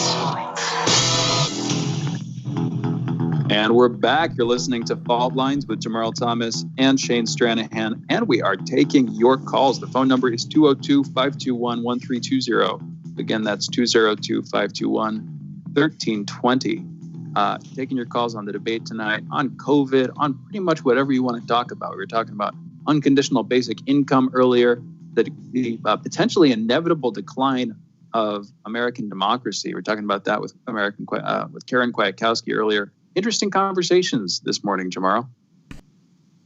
I think it's been a really good show, to put it mildly. I've enjoyed all of it, especially Alexander McCurry's. For some reason, I've been digging that type of talk, especially the foreign policy stuff. No, it's been a really good show. Straight up, and he is just a factual beast. Those are not terms you necessarily hear conjoined usually, but yeah, he is a factual beast. He comes in and he has his perspective, but he's pretty neutral overall. Talking earlier about objectivity. The segment on Nagarno-Karabakh was good. I thought we covered some new ground there. It's difficult for I'll just be honest. It's difficult to talk about this stuff because you only know so much about it. It's a complicated issue. And from an outsider's perspective, you're sort of left, there are things you can ask about, of course, but you also kind of want to recap it every time you do it. Because if there's somebody who's listening to the show for the first time, they don't necessarily know the stuff that you've known after you've gotten into these conversations over the course of the last couple weeks. But I thought he was great. I thought that was very solid. And one side of this that I'm a little bit sad we didn't get into, it's just the moral side of it, I guess. We're talking earlier about political destabilization. We're talking about the conflict in these political science-y terms. But there's also hundreds of thousands of lives in the regions that are being contested that are on the line here. And that's not including the millions of lives that would be on the line if this were to escalate into a regional war, if Turkey were to get more deeply involved, if the fighting were to push outside of the bounds of Armenia and Azerbaijan into neighboring countries, that would be very bad. And it's not just the political cost from this high level perspective of a geopolitical calculus. It's the human cost in terms of the hundreds of people who have died and the tens or hundreds of thousands of people who could die if this thing goes on and gets really, really bad. Well, the human cost, for whatever reason, seems to matter less than the geopolitical implications of what people want. And I really do think this gets back to this notion of somebody makes a decision, hits a button, and 10 people die somewhere else around the globe. And the person who hit the button is almost untethered to the fact that the people died, making it easy to hit that button. And I think that's what our military has become. That's what our presidency, and the way that we do these kind of geopolitical politics and the games that we play with this stuff, I think it's for geopolitical control. It's technological acceleration. Well, that's unfortunate. One way of looking at this, but that's what I think it is. It's like there's just one brief model of it, which is the industrial revolution. The classic thing is to look at a graph and you see it looking like a hockey stick as the slope changes very, very quickly. The rate of change increases. It goes exponential and everything goes haywire and glorious. different ways of looking at it. Well, the same thing over the long scale applies to technology, and specifically to military technology, most relevant to this conversation. As you create better tools for killing, the tendency is to sort of disintermediate yourself, to disconnect yourself from the process of actually doing the violence. So, originally we would fight with fists and our legs, we would fight with our body parts. Then we invented, weapons, tools, implements, melee weapons, archery, crossbows. It gets sort of further out. Then we invent bombs and guns, gunpowder, and that it increases that. And now we have drones, and soon, in many cases already, those drones are going to be automated. So without anybody thinking about it, somebody can die at the hands of, weirdly, nobody, but simultaneously all of us who are living in the United States and supporting that kind of drone warfare. It's a weird disconnection. Yeah. And it's both scary to anticipate how it's going to get worse and sad to think about how it's already gone. We've got a couple of calls, though. Yeah. A robot makes a choice to kill a person. Think about that. It's so weird. A robot makes a choice to make a person. It's like a ghost in the machine decides to end the life of a human being. Who's responsible at that point? Well, clearly the software engineer or the army who got the guy to write it. But yeah, you're right. Tarif, New Orleans. Tarif, what's the topics for today? What's going on, man? I have 4 comments. They're going to be quick. First comment is this. When Trump debates Biden today, he should have his protest signs with him. While he's talking about other topics, he can show like a sign what people go look at videos of Hunter Biden dealing with the Burisma thing. And also he should live stream it on their own stream. Somebody should be videoing him with their own cell phone. He should talk about the stimulus on the protest signs and also Hunter Biden and pull out the troops. Mitch McConnell, Nancy Pelosi and Mnuchin is close to a deal with Donald Trump dealing with the White House, but Mitch McConnell is throwing cold water on it. That's an article from the New York Times. I'll put up to the link for y'all today. The Spiderweb, the British Second Empire Financial is a little documentary on the British financial system. I put a link up to y'all tweet for today for that. My last but not least, my little wish list. People I would like to see on y'all show. Ice Cube, Yvette Cornell, Daniel Burke, he's running for Senate. It's part of the LaRouche movement in New Jersey. Jimmy Dore, Robert Kennedy Jr. Jimmy Dore is trying to get Robert Kennedy on the show. Hope y'all can get both of them on your show. And Staxenhammer. Stacks and him, he's pretty, I think he'd be good on your show, and also me too. That's all I wanted to say today. Tarif, thank you as always for the call. Thank you for your support. I've got to say, you're probably our most supportive caller in terms of, trying to bring the news, but also you help out. You tweet at folks, trying to get them on the show, and you give good recommendations in terms of guests a lot of the time. So thank you for that. We have Sherry calling in from Kansas. Sherry, you're on the line. What's going on? Hello, good morning. I appreciate that last guest you had on because you and mainly the mainstream media, they don't have the other side of this COVID deal on. And I can understand why mainstream media doesn't, because they are so beholden to big pharma that's where they get a lot of their advertising dollars anymore. But there is another side of this. These people, when they're saying these deaths from COVID-19, they're not proving it. to prove it, you have to actually show that these people had this so-called virus, and they're not having to do that. And these PCR tests, they don't show that they have this virus, and they're conflating what they're calling coronaviruses with COVID-19. And, you know, this is a big propaganda movement. I mean, they're not comparing it to the deaths in the past. All of a sudden, all this stuff is attributed to COVID-19. And when you give the hospitals extra money for saying it's COVID-19, don't you think they're going to call everything COVID-19 they can? Thank you, Sherry. Sherry, thank you for the call. I'll respond to this. I could see it going both ways. I'm not going to dismiss that there's probably like an incentive to lie there, but I don't know. And frankly, caring for COVID patients is also more expensive. So should you not remunerate hospitals if they're going to pay that extra cost? There's that side of it too. But you know, there's an element of that. Are you still on the line, Sherry? Where that on July 13th, the CDC admitted in a paper where they were talking about these PCR tests, that they did not have any quantifiable sample of COVID-19. Now, how is that possible? I mean, does this thing really exist? You're referencing I'm real sure that quick. it exists in somebody's lab, that they made it up. But that's the problem. They're not talking. Have you guys ever talked about Event 201?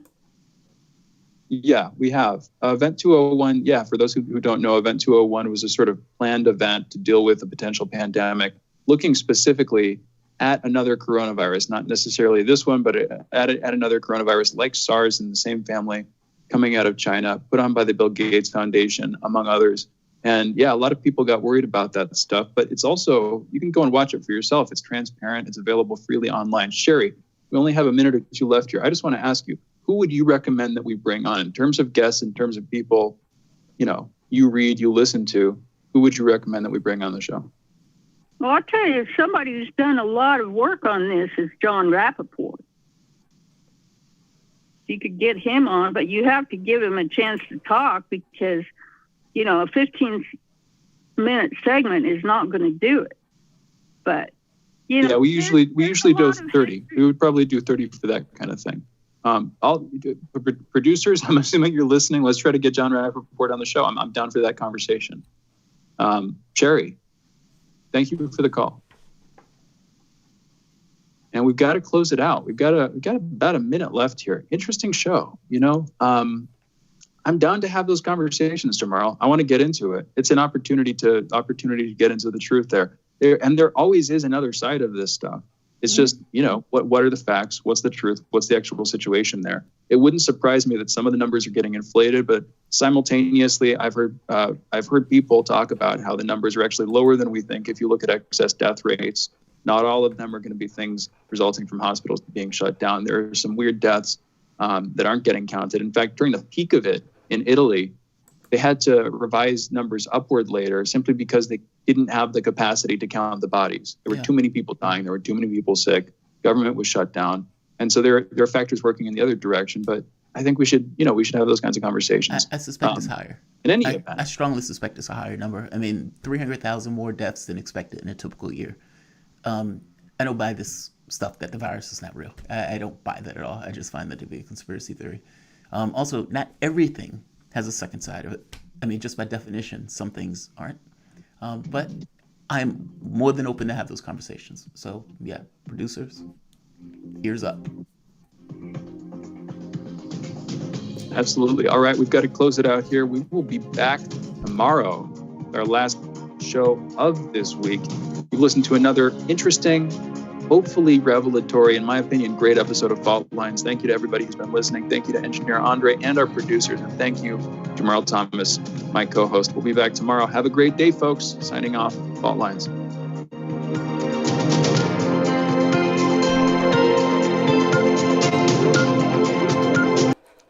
guys, I want to thank you all for another